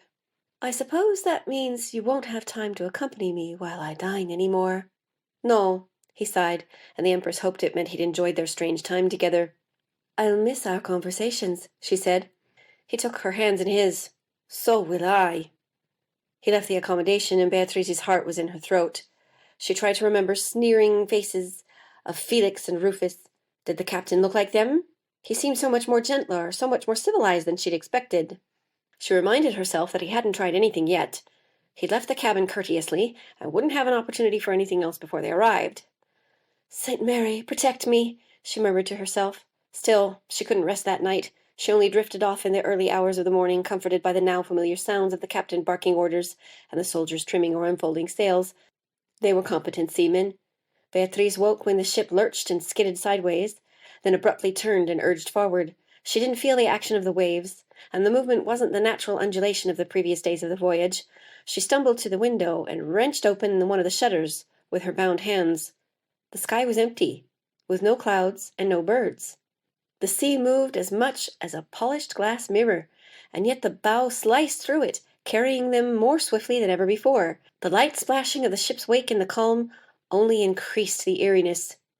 She sat at the desk and watched the unchanging world slide by, smoother than if she were watching from a carriage. She became aware of the crew's shouts, but they soon quieted. Perhaps they too understood that there was nothing they could do to stop whatever was happening. At last, the captain came into the room and knelt to untie Beatriz's ankles. "We're becalmed, and yet the ship is moving. It's off course, and we can't do anything to correct it." "I haven't done much sailing, but even I know this isn't the way a ship normally moves," she replied. Perhaps their shared bewilderment could be her way into making the sailors consider her more than cargo. He freed her wrists. "The men are saying you make bad luck, that we'll never return to Syria with you aboard." "Of course that's not true," said Beatriz, massaging her ankles to loosen up the cramps. It seemed no one ever did anything but lie about her. "They want to throw you overboard." "Right now?" The calm outside the window made it seem like they were on a lagoon in the mountains with plenty of villages nearby. But they were in the middle of the Mediterranean, with no land in sight. Beatriz knew the unforgiving sea would drag her under before she could cry for help. "They can't! You can't let them!" She latched onto the captain's arm, pleading. "I don't want them to. I like you very much." He put his arms around her brusquely. and she was reminded of too many other moments in her life after the emperor left on crusade. She pushed away, but he confirmed her fears by holding her tighter. "If you become my lover," he whispered in her ear, "I can protect you. The men will not harm you, and when we come to Syria, I will give you a house with servants. I won't sell you to the Sultan, but treat you well for the rest of your life after you convert to Islam." "I can't do that," said Beatriz. "I can't do any of that." She struggled against his arms, but he had hers pinned against her sides. "You must. You have no choice. You must become mine, or the sailors will leave your beauty on the bottom of the sea." Even this man, who had seemed so gentle with her, could only see her as a slave, whether to sell or for his personal use.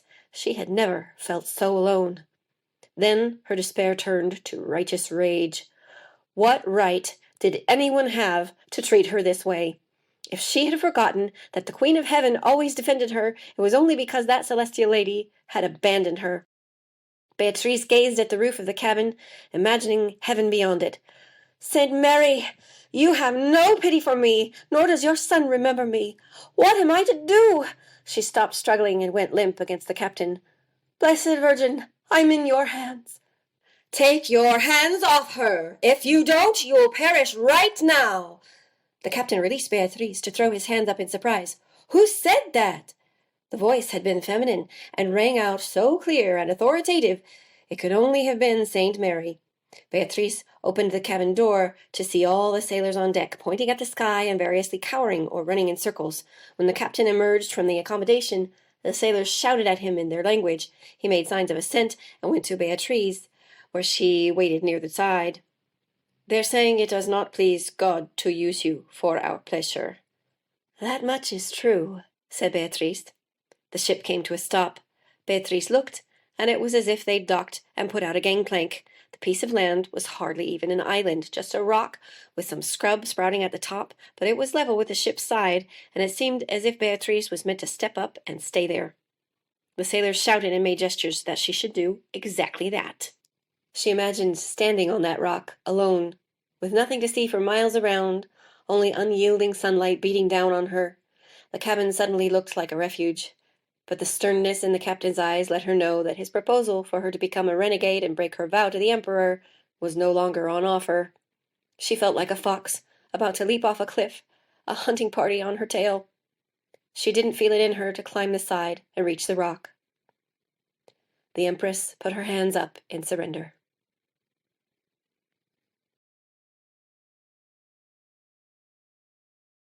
"6. One of the larger sailors snatched Beatrice up, threw her over his shoulder, and climbed the side. He dropped her unceremoniously on the bracken and was back on deck before she could protest. Beatrice sat up and squinted down into the eyes of the captain, whose countenance was stony. The sun felt relentlessly hot on her skin, and she wondered how long they would remain like that. Would the ship be calmed, the sailors would die of thirst or starvation right along with the Empress. It depended on the Blessed Virgin's wishes for them. A breeze, strong enough to stir the hem of her skirts, brushed past Beatrice's face. The sailors on deck murmured to each other, and the captain's gaze on Beatrice faltered. Another gust rattled the mainsail. The captain shouted orders as the wind picked up. With the sails unfurled, the ship slid smoothly away from the rock.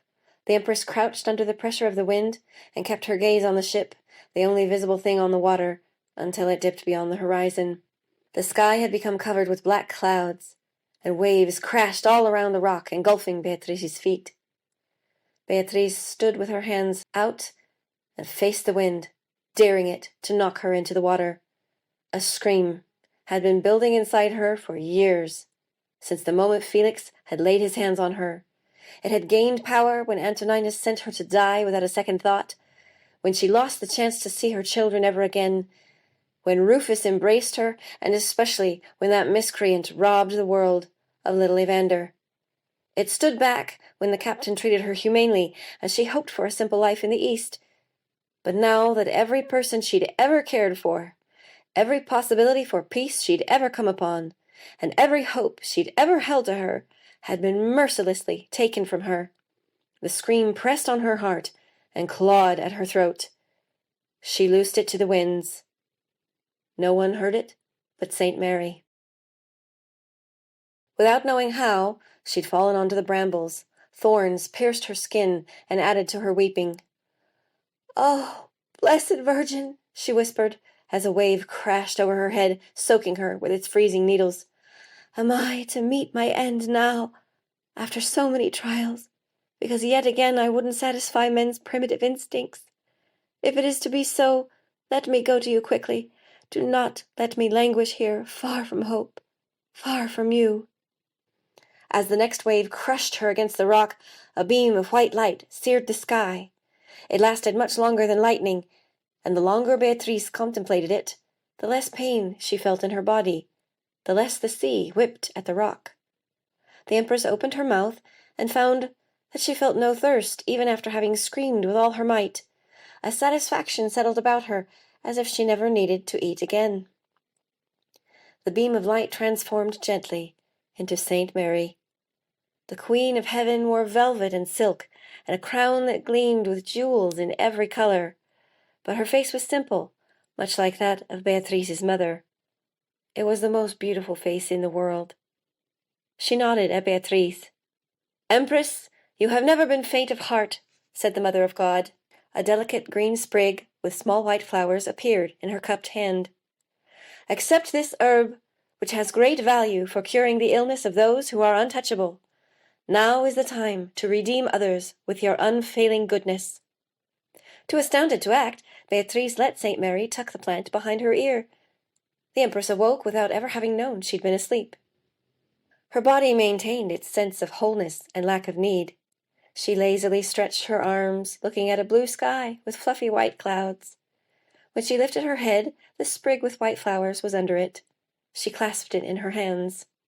"Mother of God, blessed are those who trust in you, for they will never lack your great mercy as long as they obey and offer thanks to you." On the horizon, a ship approached. When it came close enough, Beatriz began to wave her arms. Two men in Christian clothes took a boat and rowed to the rock. "Hello there," Beatriz shouted down to them. "Where are you headed?" "We're a group of humble pilgrims, men and women, headed to Jerusalem." Beatriz tucked the herb into the pocket in her apron. "I'm a pilgrim, too. Won't you take me with you?" They helped her climb down into the rowboat. Their touch on her hips and ankles was chaste, and Beatriz felt so elated she wanted to sing. Instead, she steadied herself on the bench while they pushed off and said, "Thank you. I don't know what I would have done if Saint Mary hadn't sent you." "Truly you should thank Saint Mary and not us," said one pilgrim as he rowed. "We were blown a little off course, and would never have found you if we'd been able to continue as we'd planned." "Well, this calls for a hymn to the Blessed Virgin," said Beatriz. "We like Ave Maristella while we sail," said the other pilgrim. "We have many different voices aboard, so the sound is full." Once they'd all climbed aboard the ship, two other pilgrims secured the rowboat, while men and women of every station came on deck to greet Beatriz with hand-clasps and embraces. "My name is Beatriz. Thank you for rescuing me. I hear you sing a wonderful Ave Maristella. Shall we?" "Aren't you tired?" asked one of the women. "How long have you been stranded? May we offer you some food or wine?" "I have nothing in my heart but rejoicing," said Beatriz, and her smile convinced them. Thus, with singing and goodwill, in 5 days she and the 12 pilgrims arrived in Gideon to replenish their stores. Beatriz was helping some of the pilgrims organize barrels and boxes below decks, but she heard the voices of the captain and someone who must be from Gideon. The Empress climbed the ladder and found that there were in fact many men from the port on deck, and they gazed sternly at the pilgrims. "You might as well stay below," one of the men told her. "They aren't letting us disembark. In fact, it seems they want us to leave the dock." Remembering her successful diplomatic talks during the years the Emperor was away, Beatriz strode toward the Gideonite, who seemed to be in charge. The whitewashed city behind him seemed peaceful enough under the blue sky. "What's the problem?" she asked. "Why aren't we welcome here?" He blinked with surprise. "You aren't a problem," he replied, responding to Beatriz's authority with a slight bow. "It's for your safety. There's a leper in the port, waiting to be taken to a colony, and we don't want to spread the infection to anyone from abroad." "He's untouchable? Take me to him," said Beatriz, in a way that left no room for protest. "We can't let you off the boat," the man insisted. "All I need is a chalice or cup, and a little clean water, and that poor man will no longer need to be banished. Beatriz pulled the plant from her apron pocket. It looked as fresh as it had in the dream, and the sun's rays made the tiny white flowers glisten like dewdrops. The man threw his hands up in surprise. He seemed convinced as he started shouting at his companions in Greek. Beatriz pulled the plant from her apron pocket. It looked as fresh as it had in the dream, and the sun's rays made the tiny white flowers glisten like dewdrops. The man threw his hands up in surprise. He seemed convinced as he started shouting at his companions in Greek, and they made way for Beatriz, flanking the gangplank onto the dock. She nodded at each man of Githyan as she stepped onto the dock, and her pilgrim companions followed her. The Githyanite leader took her by the arm, saying, "Allow me." Beatriz and the 12 pilgrims, guided by the gruff men who appeared to be judges, attracted many stares throughout the port. By the time they arrived at the hospital, most of the townspeople had joined the impromptu procession. Murmurs of hesitation sounded through the crowd when they saw where Beatriz was headed. The building looked enough like a place for people to stay and to be cured if they were ill, with a large open area at the front and many windows on the second floor that could reflect many rooms, or one large dormitory with many beds.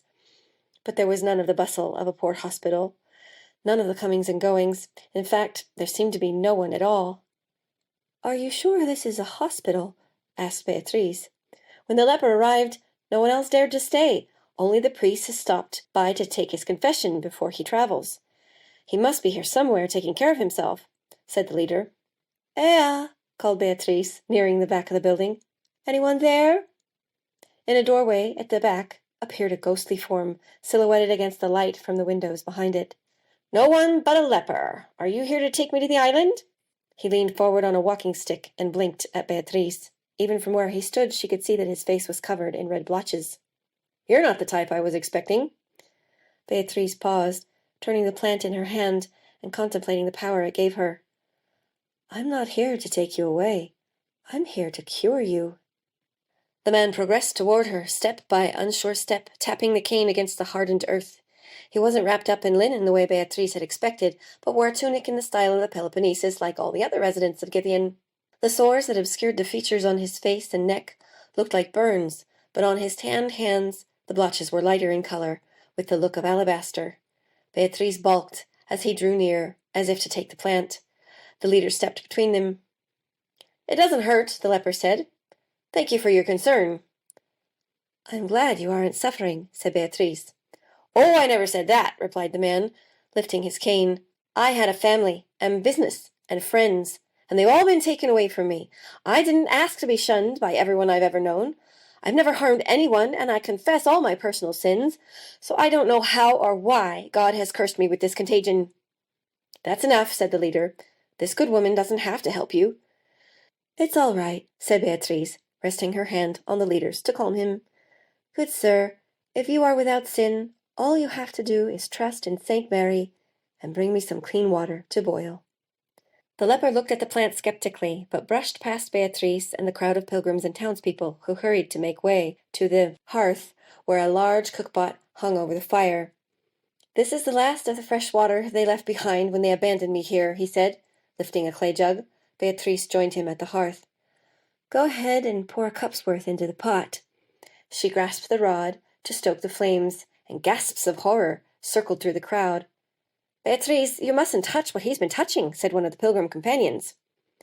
"It's all right," she said with a smile. "The Queen of Heaven has decided I've suffered enough. This disease won't affect me." More murmurs surged from the crowd. Perhaps they were saying she'd lost her mind. Beatriz worked the flames up to get the water boiling faster.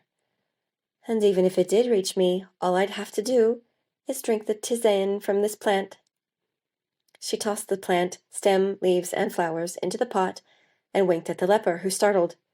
"You seem sure about this," he said. "The time for doubt and hesitation is past. Believe me, you won't have to let anyone take you to any island. You'll be able to return to your family soon." She turned her attention to the way the plant floated in the water, hoping that everything she'd said was true. How could it not be? The Mother of God wouldn't say she was rewarding Beatriz's fortitude and give her a simple sprig of mint, would she? When the water boiled, she had the leper help her take the pot off the flames and set it on the cold ashes around the earth. She dipped a ladle into the tisane and brought it to the leper's malformed lips. He accepted and took the handle for himself so he could drink at his own pace. He didn't stop until all the tisane in the ladle was gone. "It's delicious," he said. "Even if it does nothing to help me, people would pay for it on a cold winter evening." He chuckled, and his lips were smooth, no longer cracked and scaled. He covered his mouth with his hand in surprise. "I can feel my face," he yelped. "I haven't felt my face in years." The red sores on his face and neck peeled away and dropped to the earthen floor, leaving skin that looked freshly washed and shaven. He held his hands out, and the light blotches on them flaked off and joined the angry red scabs on the floor. Laughing, he shook his tunic, and more skin patches in all colors cascaded from underneath. The man who had been leprous spun around like a dervish. "Look at me!" he shouted. "You have no excuse to reject me now!" He ran to Beatriz, who watched in as much amazement as everyone else, and threw his arms around her. When she reflexively backed away, he probably thought it was due to his previous disease. "It's all right, I'm healed, just as you said." He stared at her fervently. "How can I ever thank you for giving me my life and my family back? What payment can I make?" "I'll accept no payment but lodging at this hospital for my humble pilgrim friends and me." "I was the hospitaller before this man arrived," shouted a man in the middle of the townspeople, raising his hand. "I will gladly lodge you and your company for as many nights as you desire." A cheer went around the first floor of the hostel, and people quickly set to refreshing the bedding and fetching food. It seemed they planned to feed the entire port at a feast in Beatriz's honor. While everyone was occupied, Beatriz used an old broom to sweep the scabs into the ashes of the hearth. Wiping her hands on her apron, she fished the plant out of the cookpot. Even holding it up to the light from the window, it didn't show any signs of having been used. The leaves were still as green, and petals just as springy as when St. Mary had tucked them behind Beatriz's ear in the dream. The plant wasn't even waterlogged. "Ave Maria," Beatriz whispered. She stowed the plant in her apron pocket and went to help her pilgrim friends make beds.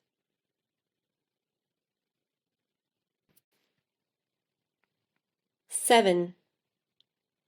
After a long night of dancing and feasting, Beatriz slept on one of the upstairs bedrolls, as if it had the softest mattress and hundreds of pillows.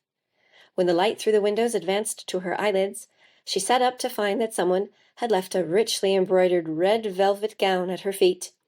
It reminded her of her life as the Empress, and her hands caressed the soft fabric longingly. She didn't want to accept any further payment after what the people of Githian had done for her, but the others had already gone downstairs, and she was alone.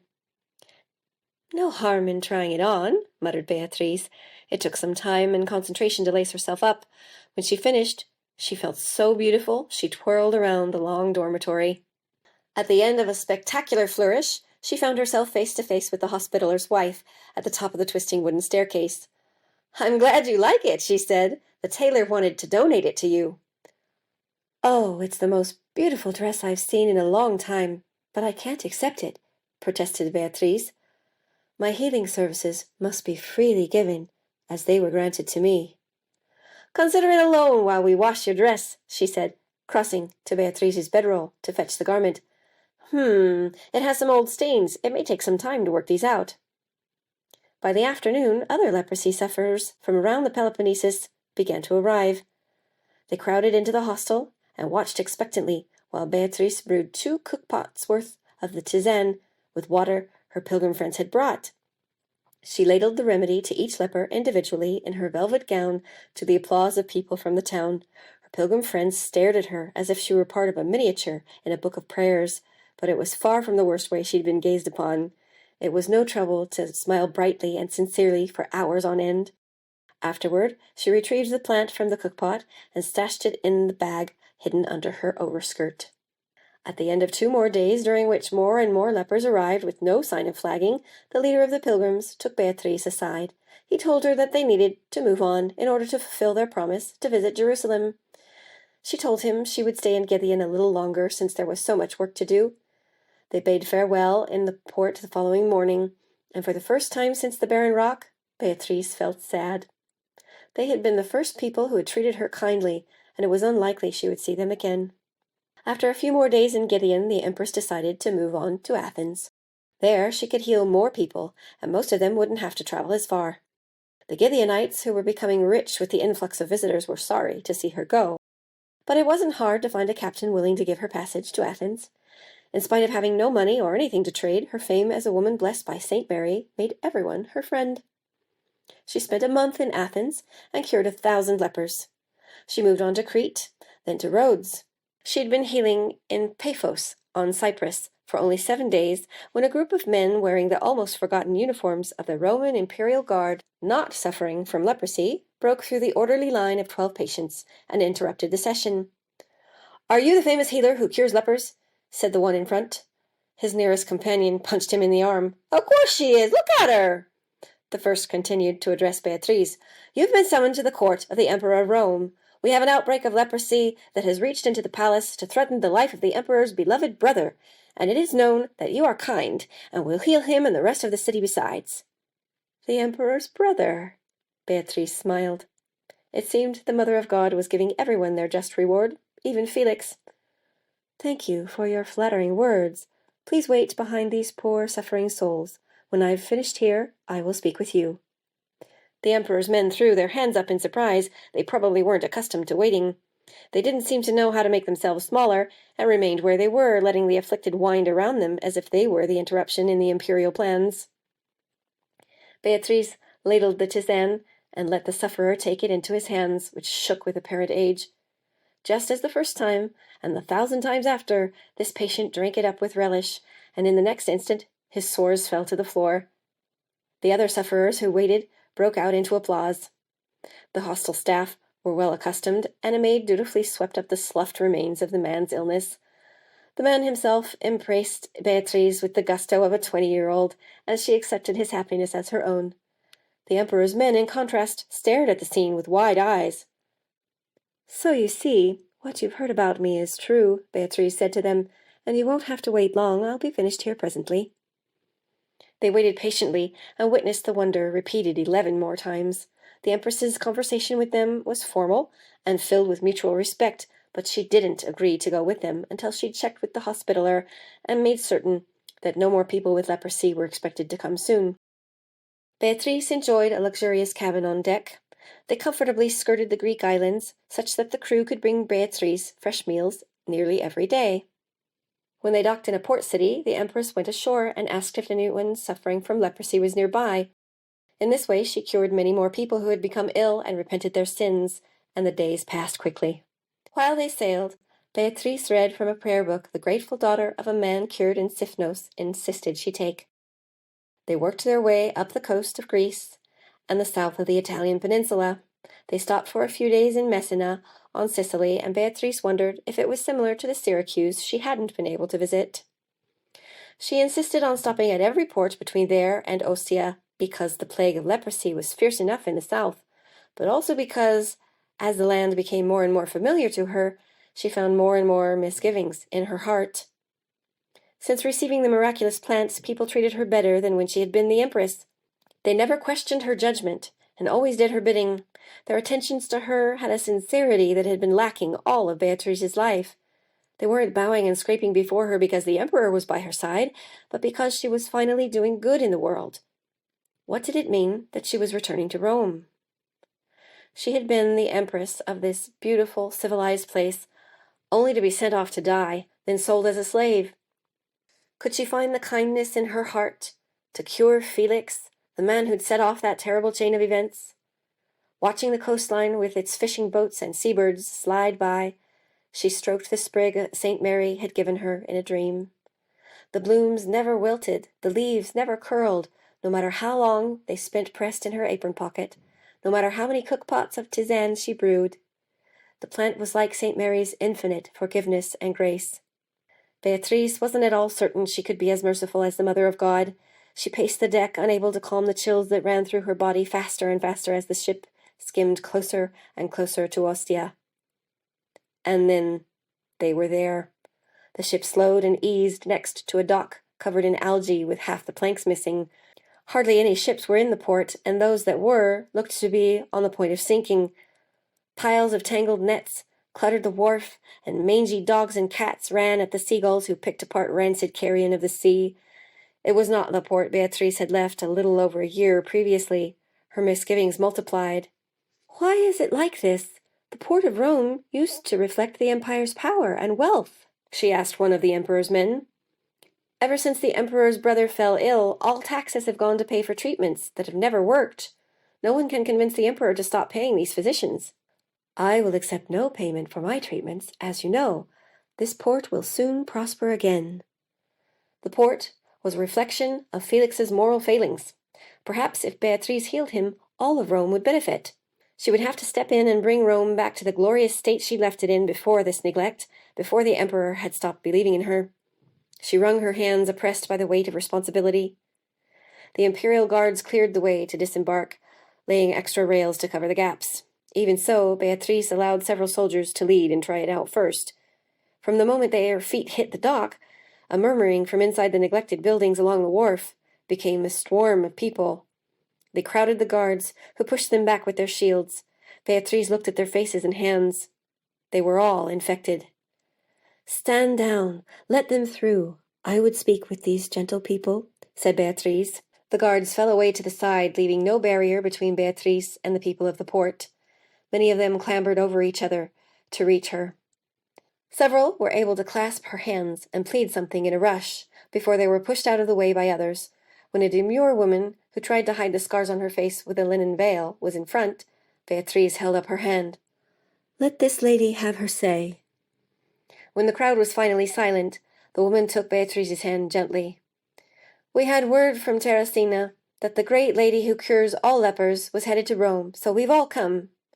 "It's true. I am that lady. Take me to a hospital with a cook-pot or several, and plenty of fresh water, and I'll cure you all." An uproar ensued, and the infected crowd made its chaotic way to the building that Beatriz used to know as the most elegant hostel at the port. Before she could follow them, an imperial guard held her back. "Saintly lady, we must hurry to the imperial palace. We can't let the emperor's brother suffer longer than he has to." "If he remains as I recall him, Lord Felix can hold out for a few more days. He is no more important or urgent than the cases of these children of God." Behind her, the guards whispered in disbelief about her knowing the emperor's brother as she strolled to the hostel. Although the walls seemed to be falling apart, it was neither the worst nor the best place Beatriz had performed her cures. The cook-pot was large, and there were plenty of people among the cured and their families who helped bring the water. 3 days went by before Beatriz noticed the imperial guards pacing nervously. The 4th day they tried to turn sufferers away at the door, but Beatriz simply brought the ladle out to them. The 5th day, the first in line were Count Magnus and his brother Rufus. The murderer was unrecognizable, with his hands and face wrapped in linens, but even from the doorway Beatriz knew these 2 men, in whose house she had cared for a darling boy, had so recently been beaten, and from which she had been escorted away to die. The guards didn't bother them because of the Count's rich clothing and noble bearing, and when they stepped inside, the Empress dropped the first ladleful of tisane, spilling it on the earth. "Stay there, Rufus," the Count told his brother at the door. He approached Beatriz, who knelt on the floor, wiping up the tisane with a rag. "I'm sorry if we were the cause of this spill. We can pay double or triple, or anything you ask, if you cure my brother." Beatriz turned her face to the Count, but there was no recognition in his eyes. Had her appearance altered tremendously during her year of traveling and healing? Had St. Mary placed a spiritual blindfold over his eyes? Somehow, he didn't know who she was. "I don't charge anything at all for my services," she said, standing, "and your brother must come close if I'm to heal him. I'm not afraid." She said it, hoping it would become true. The shrouded form came forth and stopped when there was only an arm's length between them. Beatriz observed the skin around Rufus's eyes, in dry grey patches and running red sores. If the disease was left untreated, he would soon lose his sight. But any pity Beatriz might have felt drowned in the knowledge that this man had murdered his tiny, innocent nephew and profited off what he supposed was her death. "Remove your linen. I must examine your face," she said. He raised his hands, and even through the wrappings she could tell he was missing several fingers. It appeared he could hardly move the fingers he had. He lowered the cloth clumsily to lips that had receded to reveal a ghastly grin, and a hole rimmed by rotting green flesh where there should have been a nose. "This is the worst case I've ever seen," said Beatriz, blinking back tears of horror. "My tisane alone will not be enough." She looked at the Count. This man must cure his spiritual ills as well. Before he drinks from my ladle, he must confess his crimes, which must be legion." "Anything, if you can save him. He's the only family I have apart from my wife," said the Count. The leper grunted and covered his face. Beatriz supposed he couldn't speak very well. "But may we be seated? He hardly made it here from the carriage," said Count Magnus. "Of course." Beatriz pointed to a table with a bench in the far corner of the room for many more than two. "Let him make his confession to you. I don't need to hear." While the men murmured together, Beatriz cured the next sufferer. The more disease that sloughed off to the floor, the more hope was reflected in the Count's face, even as he listened to whatever Rufus mumbled. Before she'd cured two more, however, the Count shrieked and collapsed to his knees. "Evander! You killed my Evander, my only son!" He wept into his hands. "To what gain?" "Don't mind them. Drink up. It's good," the Empress encouraged her patient. "Beatriz!" shouted Magnus, and she looked over, but the Count wasn't calling to her. He thought she was dead. "That poor, gentle lady, lost because of you! Why did I believe you instead of her?" The Count pummeled his fists into Rufus's legs, but it didn't seem he could feel the blows. "You truly deserve this punishment God has visited upon you." Realizing he wasn't making Rufus suffer, the Count stood and screamed into his hands. He rent his tunic from the neck and marched out of the inn. The line of sufferers made way, and when the Count was gone, their silent stares turned to Rufus. He slumped over, burying what was left of his face in his arms. Beatriz's patient had drunk and been cured, so she applauded to lighten the other's spirits, although her heart was a confusion of conflicting feelings. When the last leper in line had left behind the signs of his illness, Beatriz had swept his scars into the hearth. She removed the miraculous sprig from the cookpot and tucked it into her apron pocket. As St. Mary would want, she scooped up the last ladleful of tisane and carried it with both hands to the suffering pile of rotten flesh and linen that had once been the strong and handsome brother of the Count. "Drink," she said. "I see that you've confessed your sins at great cost to yourself. I must cure you." She looked away as he pulled the linen from his face and poured the miraculous liquid into his gullet. When he dropped the ladle, she returned her gaze to him, expecting to see the handsome face of Evander's murderer. But those wild eyes stared back at her from a grotesque, putrefied face, nearly the same as when he'd arrived. She forced herself to examine his eyes, and they were no longer red, but none of his flesh had been restored, and none of the discoloration had flaked off. She picked up the ladle, and none of the tisane had spilled on the floor, so he must have drunk it all. Rufus said something, indistinct because of his disfigurement. Beatriz asked him to repeat himself, and in the end she understood that he was asking why he hadn't made a full recovery, like the others. "Your life has been spared because of your sincere confession, and the infection seems to have stopped its fatal progress. But I think your crimes were too great to be cured by my simple drink.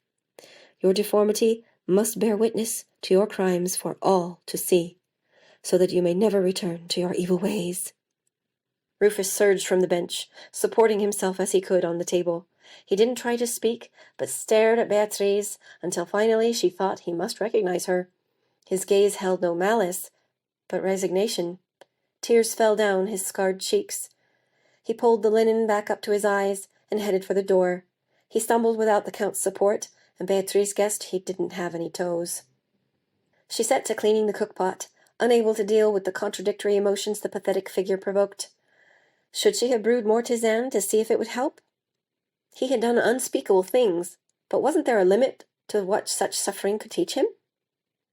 It wasn't for Beatriz to decide whether he was truly contrite, or the type of judgment he deserved. "Ave Maria," she said, fingering the silky flower petals in her pocket. One of the imperial guards came to stand in the doorway with his customary impatience. Beatriz acknowledged him with a sad smile. "It's time to go to the imperial palace."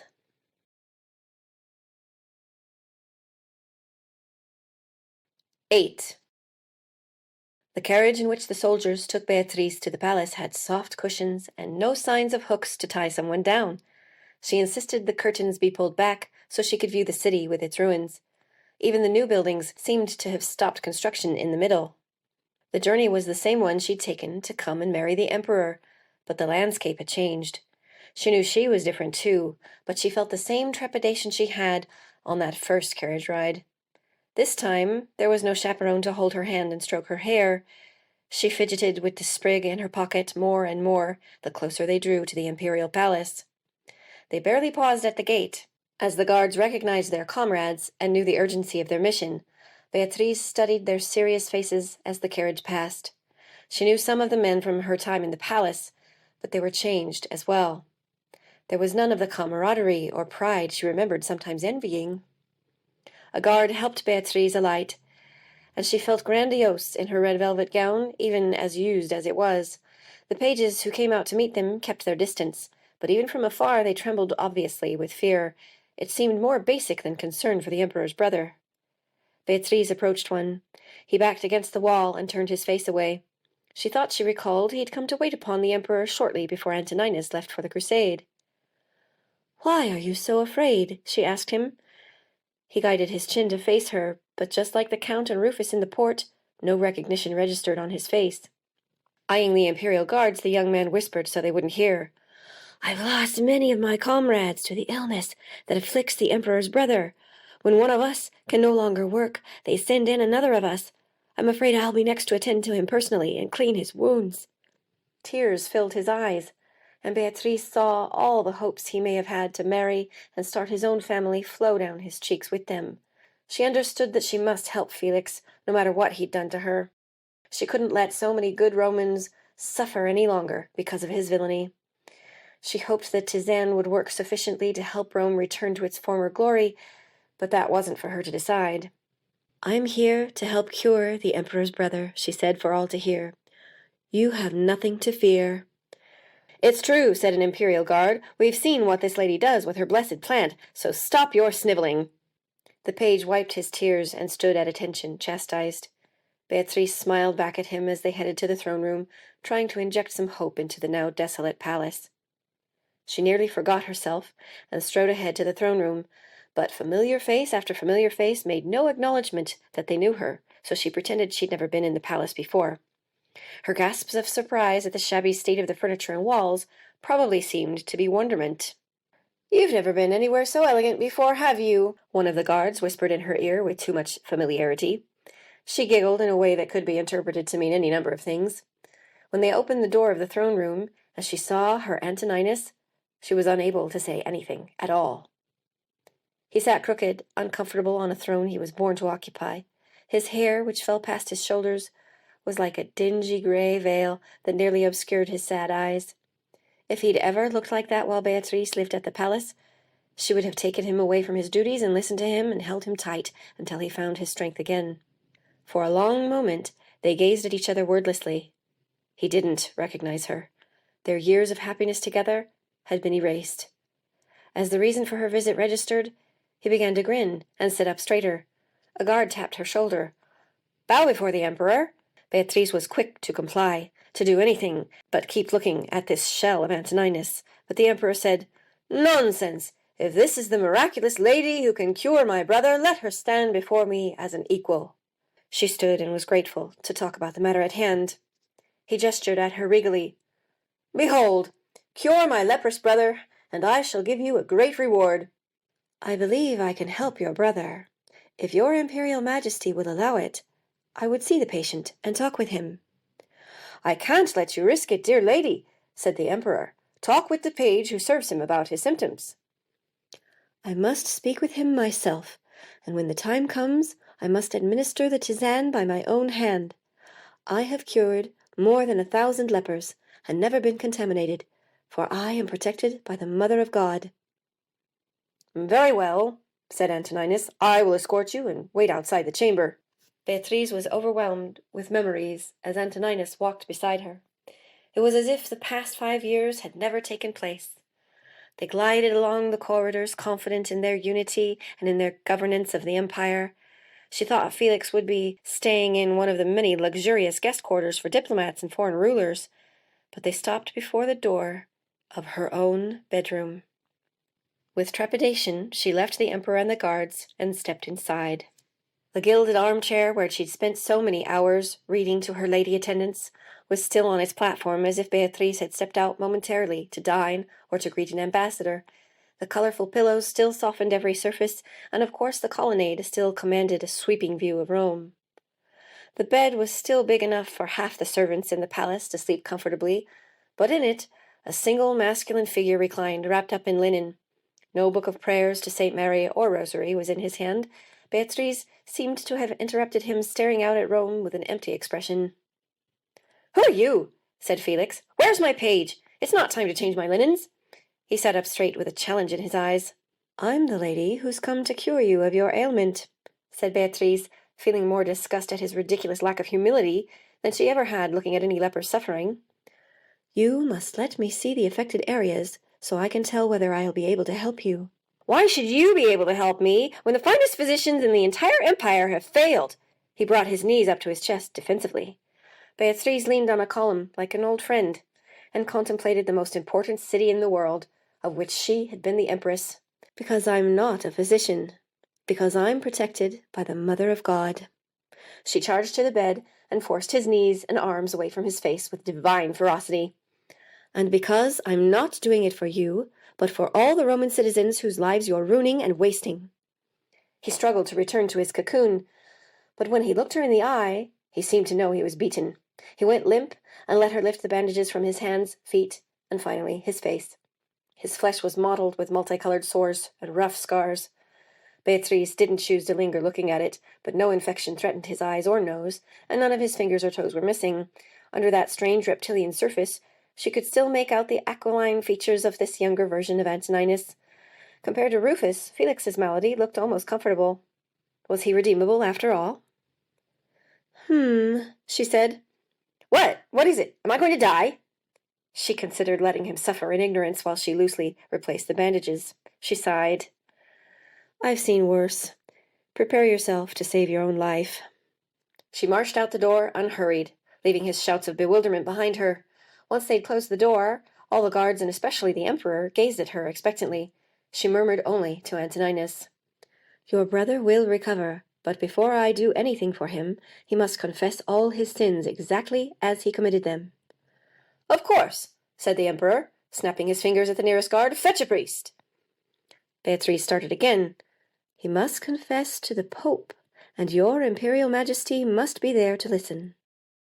The emperor furrowed his brow the way he used to when Beatriz suggested something more complex than he'd anticipated. "Why must we call in the Pope?" "I've seen it in the nature of his wounds, your Imperial Majesty. His sins are too grave for any other of God's intermediaries. Your Imperial Majesty must hear everything he says, because some of your brother's sins have affected you beyond the general effect he's had on the palace and even the entire empire." Beatriz crossed her arms and looked into Antoninus's eyes as steadily as if she were the empress he didn't recognize. "Well, what are you waiting for?" the emperor shouted at the guards. "Go to the papal palace immediately and request his holiness's presence." The guards looked at each other and by silent agreement ran down the corridor toward the exit together. Beatriz was alone with Antoninus. She recalled the last time he'd spoken to her, ordering his new foreign guards to take her away and kill her. Did he think of that day? Did he ever question his decision? Had anyone else in the palace tried to tell him what had really happened? Or had Felix made sure to fill his mind with lie after lie until the emperor hardly had a true thought in his head any more? "His Holiness will probably come tomorrow, since I'm asking personally," said Antoninus. "In the meantime, I'll have someone ready you a guest suite to sleep in."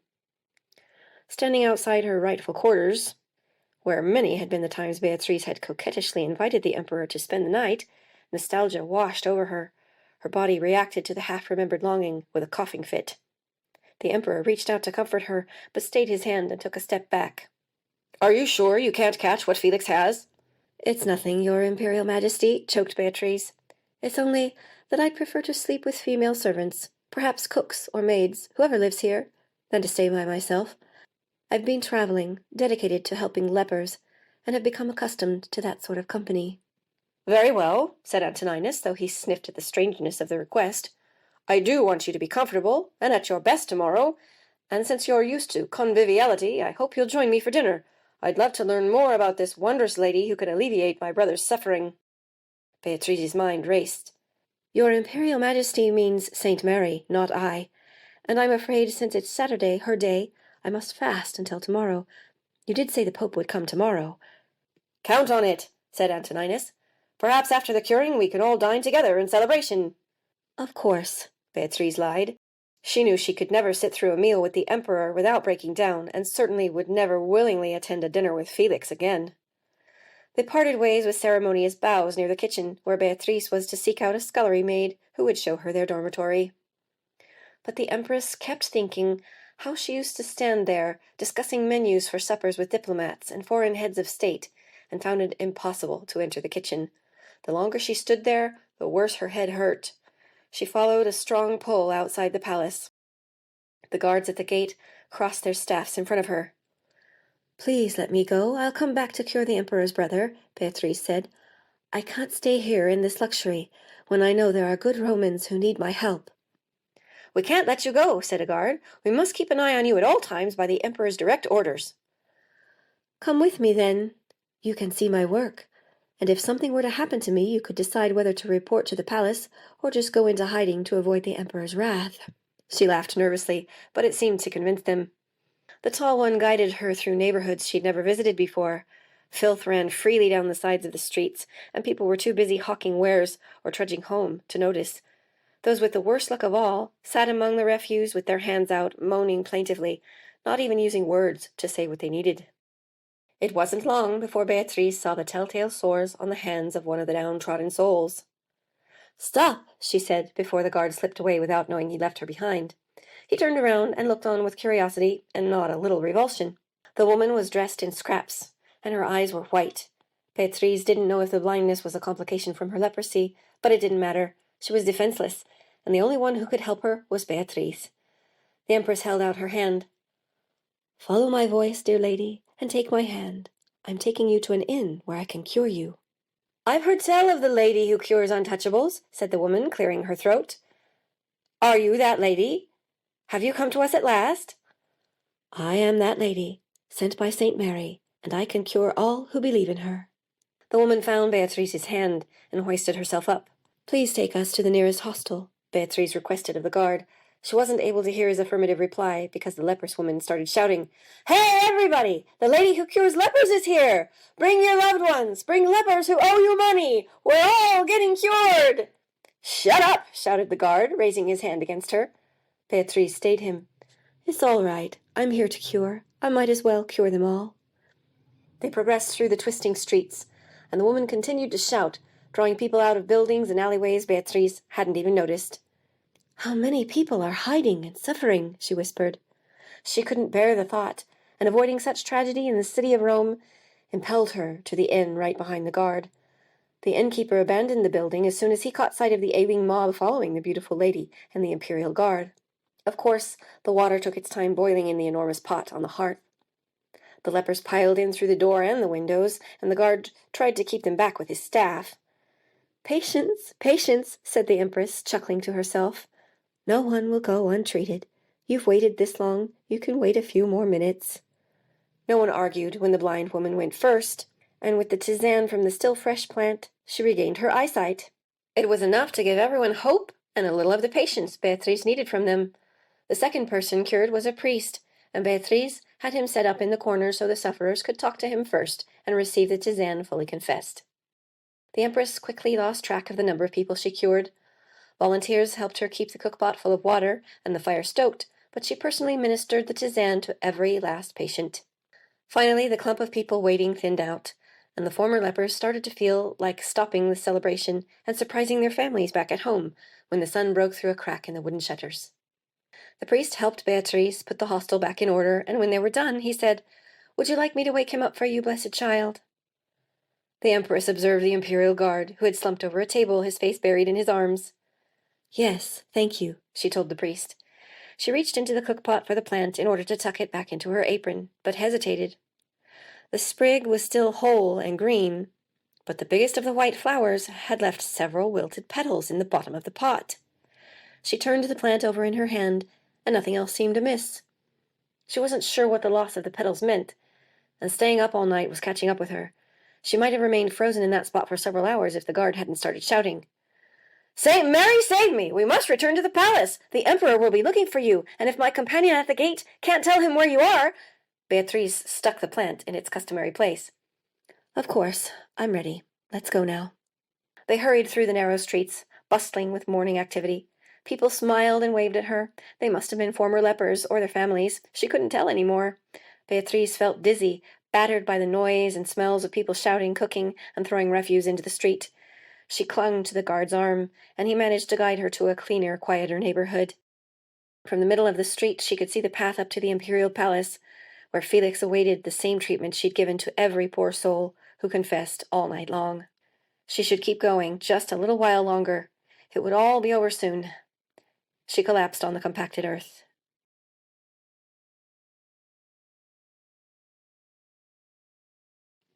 "9. Beatriz awoke in her own bedroom in the palace. She'd been laid on cushions next to the colonnade, and when she lifted her head, all of Rome spread out before her. Perhaps the past 5 years had been a long, vivid nightmare.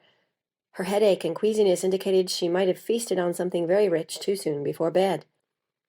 The page she remembered from long ago stood up from a nearby cushion. "Are you all right?" he asked. "They brought you in unconscious. The Emperor thought this was the best place for you, so I've been watching to make sure you're all right. Are you?" "I'll be fine," Beatrice murmured. Her hand darted instinctually to her apron pocket. The miraculous plant was still there. So she had indeed lived through unimaginable trials and nearly died. But then she had been blessed by Saint Mary. She pulled the sprig out, and in the morning light she saw that the largest flower was completely wilted, and some of the smallest ones had lost a few petals as well. Would it be potent enough to cure Felix? She shuddered to think what could happen to Rome if it didn't. For herself, she hardly cared any longer. She sighed and renewed her trust in the Queen of Heaven. She stood, catching herself on a column, shooing off the page, and managed to pocket the plant. Felix was sitting up in the bed as if he hadn't moved since her examination the previous day. "What, did you get drunk last night? Tell me the truth. You're from the brothel downtown sent by someone I owe money to, and you're going to poison me with that plant." Beatriz didn't want to dignify his remark with a response, but a higher impulse told her he needed to prepare to cleanse his spirit. "Those are the kinds of thoughts you're having right before His Holiness the Pope comes to take your confession?" She walked dismissively to the door. The page hurried to open it for her. 10 guards stood at attention in the passage. The number seemed excessive to Beatriz. "What a relief, dear lady," said the guard from the previous night. "I carried you to the palace. You had me worried." "I thank you for taking care of me," said Beatriz. "You may tell the Emperor I've woken." "He's receiving the Pope now," said the guard. He sent one of the others to the throne room to deliver the message. "They'll probably come immediately." "Perfect," sighed Beatriz. The Blessed Mother had made sure everything happened at the right moment. The page closed the door against the thrashing and profanities coming from the bed, and they waited in silence for just a few moments. Their animated chatter pealed through the passageway before they took the turn. The Emperor headed the parade, with the papal retinue following. Although he was surrounded by cardinals in red capes, His Holiness stood out with his tall triangular papal mitre, vermilion, with golden trim. Peering beyond the ostentation, Beatriz saw jolly, gleaming eyes and a tidy grey beard. As they approached, she dropped to her knees, and the guards and page imitated her. "You must be the wondrous woman who cures lepers. You may stand in my presence. From what I've been told, you are doubtless blessed by the Holy Mother herself." He put out his bejeweled hand, and Beatriz kissed a ring, then stood, dusting off her knees. "The Emperor's brother is as ready as he'll ever be, Your Holiness. Please enter at your leisure." Beatriz motioned to the page to open the door. "I admit to being hesitant to stand too close to a leper, dear child," said the Pope. "Thank you for your frankness, Your Holiness. It's a large room, and you can easily avoid touching the patient. But there's no cause for fear. I know Saint Mary would never permit the patient's vileness to infect Your Holiness. Just as she has protected me, you will leave this palace intact." She extended her arm toward the open door, through which they could see Felix, still writhing on the bed. The Pope remained next to Beatriz, rotating the rings on his fingers. Beatriz wasn't sure what else to do. "Never doubt what this woman says, Your Holiness," said Antoninus. "I have heard stories of the miraculous recoveries she worked at the port. This woman is beyond suspicion." Beatriz bit her lip. Otherwise, She would have laid into her husband, demanding to know where his faith in her was in the face of Felix's lies 5 years previously. "May I speak, your Imperial Majesty and your Holiness?" Beatriz's guard from the previous night requested, remaining on his knees. Both men nodded. "Last night I witnessed this kind lady touch more than 100 lepers before my very eyes and cure each one, and that was before I fell asleep. She's been doing this for a year or more and has never fallen ill. No one has anything to fear." He bowed his head humbly. "Will you join us, child?" said the Pope. "I don't need to hear what he has to say, your Holiness. I'll prepare the tisane so that it will be ready when he is." She bowed deeply.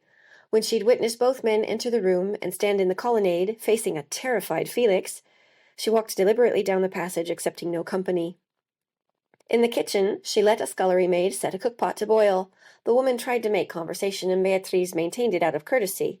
But thinking of worldly, fleeting things made the Empress see as if through a veil of decrepitude, and the impatience almost choked her.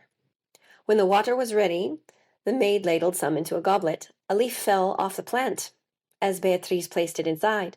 She curtsied to the maid, picked the leaf up from the floor, and carried the goblet by the stem, careful not to spill it as she returned through the passage. She heard the Empress shouting before the turn. "Ah, God! How can this be? No one has ever heard of greater treason than this!" Antoninus stood in the open doorway, flailing his arms. Beatriz saw the Pope behind him, near the colonnade, making signs of absolution. It was done. The Emperor tore at his velvet robe. None of the guards made a move.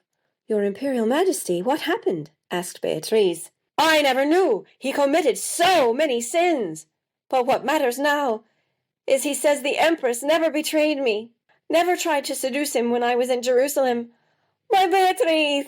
I sent my beloved Empress to her death because of the lies that cretin told me." Whimpers came out of the mouth she'd kissed so happily for so many years, and tears streamed down his face, still handsome, covered by a white beard. The sight would have broken Beatriz's heart, if only it hadn't been shredded beyond repair every time she thought of Antoninus over the past 5 years. Beatriz wiped at her own cheek. "Your Imperial Majesty, it's time for me to cure your brother.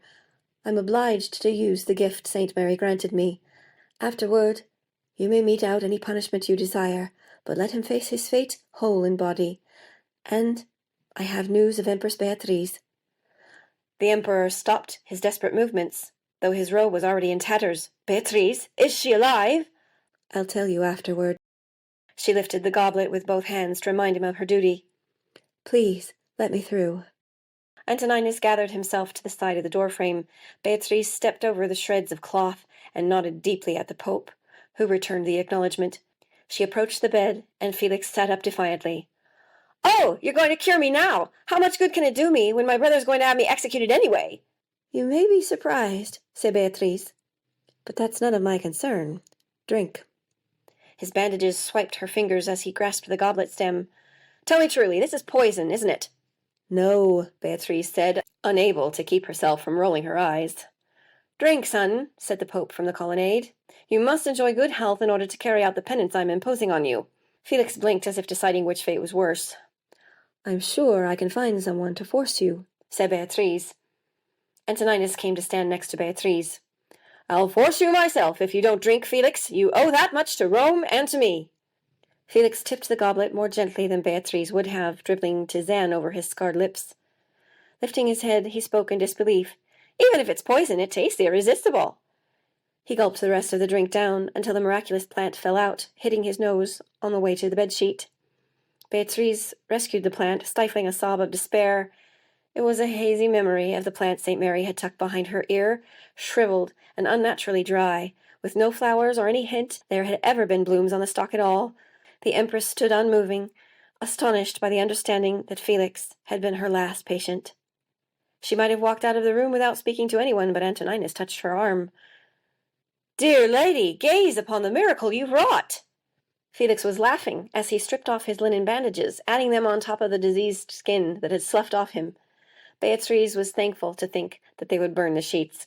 His face was fresh and new, once again a younger version of her beloved Antoninus.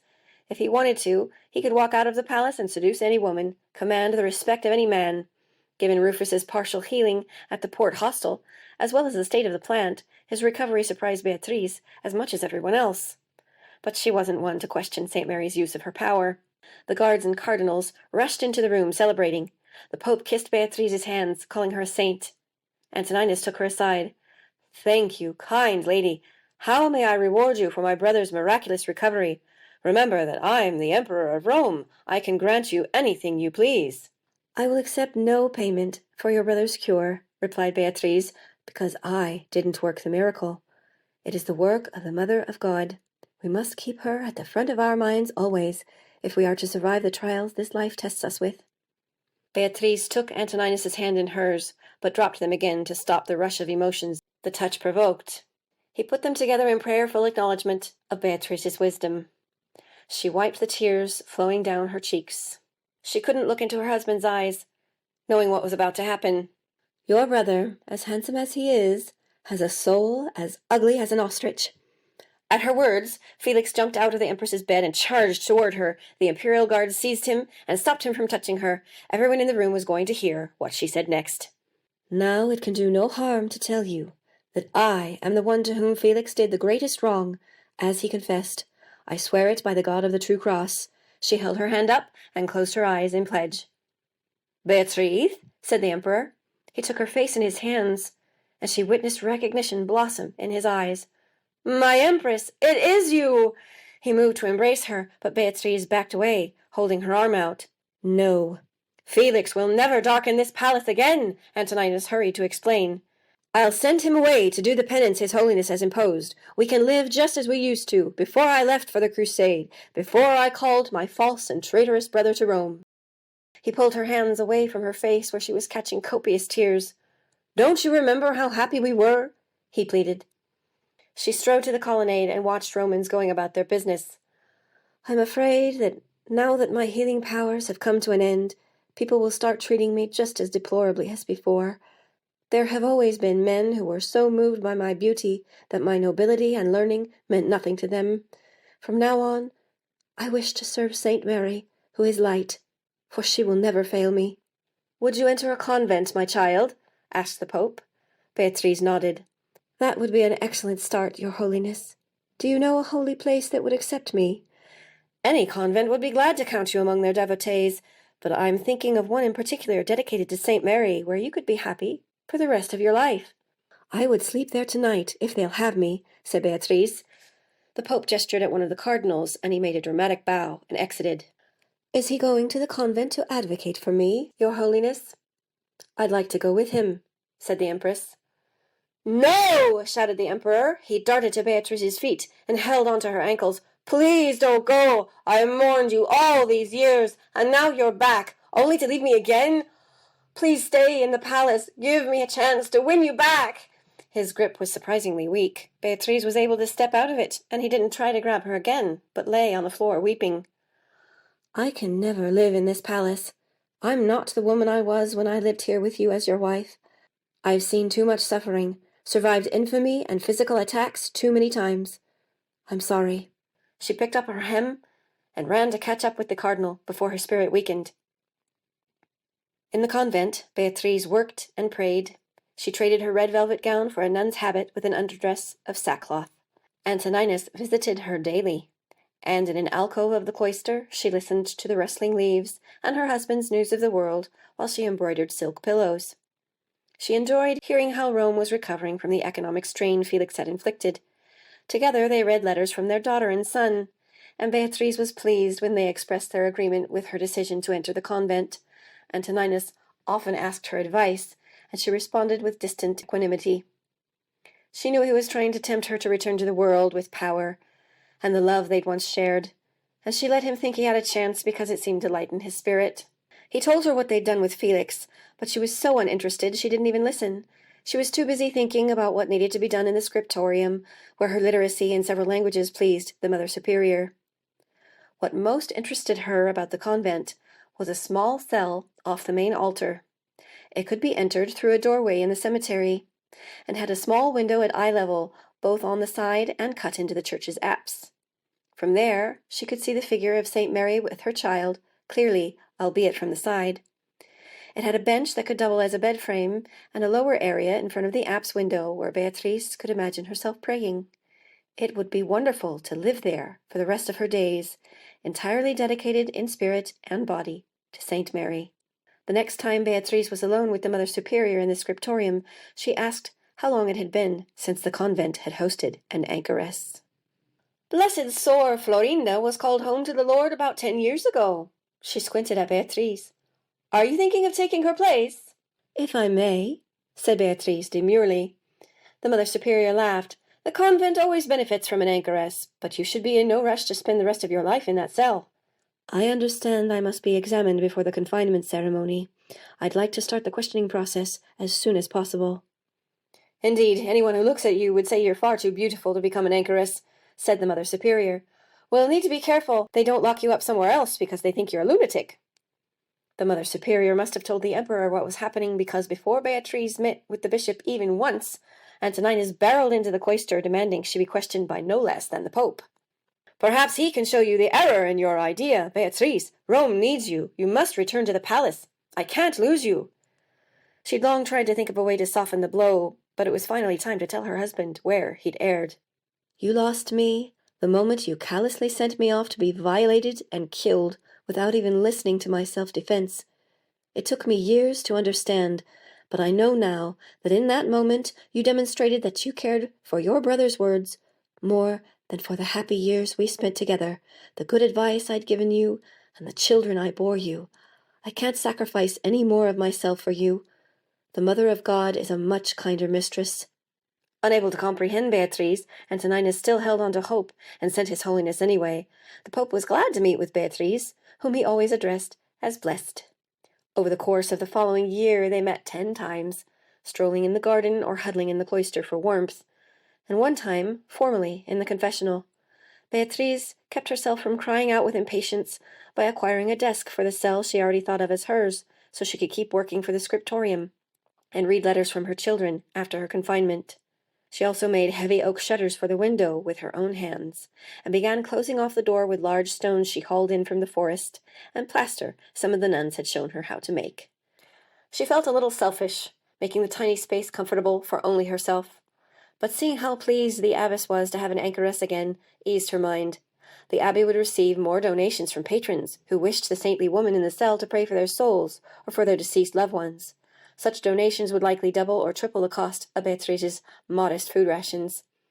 People would still come to her window, tell her their troubles, and ask for blessings. It wasn't only a retreat from the world, but a way to give back that would keep Beatriz safe from physical and spiritual harm. She let herself anticipate the day she would enter the cell definitively, with uncomplicated joy. After their 10th meeting, Beatriz and the Pope found Antoninus waiting for them in the cloister. Everyone made appropriate reverences, and the Pope spoke first. "I'm sorry, Your Imperial Majesty, there's nothing I can do. The Blessed Empress has told me how you sent her to her death without giving her a chance to confess, how a little boy she cared for was murdered in the bed next to her, and how she was abandoned on a rock in the middle of the Mediterranean when she refused to accede to the gross desires of the crew of a Syrian ship. St. Mary has been her only friend in all of this, and even so, the Blessed Empress had to endure a year of traveling and seeing only illness and decay wherever she went. I've already discussed her case with the cardinals, and no one has ever seen anyone so spiritually ready to reject the world." Beatriz smiled, but when she looked at Antoninus, he was weeping. "I'll take care of you. It's the least I can do. The imperial crown will see to your physical needs in perpetuity." The emperor buried his head in his hands and stumbled blindly out of the cloister. He returned a month later, when the Pope said the last mass Beatriz would hear in the chapel. He sat in the back and never tried to approach Beatriz. He joined the Pope, cardinals, and nuns as just one more witness at the door of the cell. Beatriz knelt before His Holiness and received his blessing. Making the sign of the cross, she pledged, "I will never again lead a worldly life, nor wear silken cloth, nor grey squirrel fur. I will now seal myself within this cell and renounce the world forevermore." She slipped inside the cell through the slit she'd left in the doorway. The nuns laid the final stones and plastered them in place, singing Gaude Virgo the whole time. Beatriz sat on the bench and watched the ray of light become thinner until it was no more, and the singing stopped. She closed the shutters and sat quietly in semi-darkness. Without the responsibilities of an empress, or the tutor of a young boy. Without the pressure of stares and rough hands on her person, without the duty to ceaselessly cure unfortunate people who clamored for relief. For the first time, Beatriz felt unadulterated peace. She felt a light within her. It grew year upon year. The people who brought her food and water or work from the scriptorium remarked on it. Those who arrived at her window seeking advice or blessing trusted in it for many years, until the day she left to join St. Mary. The author, J.K. Knauss, grew up in Northern California and lives in Spain. In between, she's resided in Massachusetts, Oregon, Iowa, Leeds, England, Rhode Island, Pennsylvania, Arizona, Georgia, Illinois, North Carolina, and Granada, Córdoba, Sevilla, and Salamanca, Spain. She's worked as a librarian and a teacher of Spanish and English, as well as an editor at small presses. She now does freelance bilingual editing. No matter where she's been, she's had two abiding loves, books and Spain. They culminated in her PhD in medieval Spanish literature and now in a burgeoning historical fiction career. Visit her website, jessicaknauss.com. Thank you so very much for listening to Empress of Misfortune. The book is available in ebook and paperback at many places fine books are sold.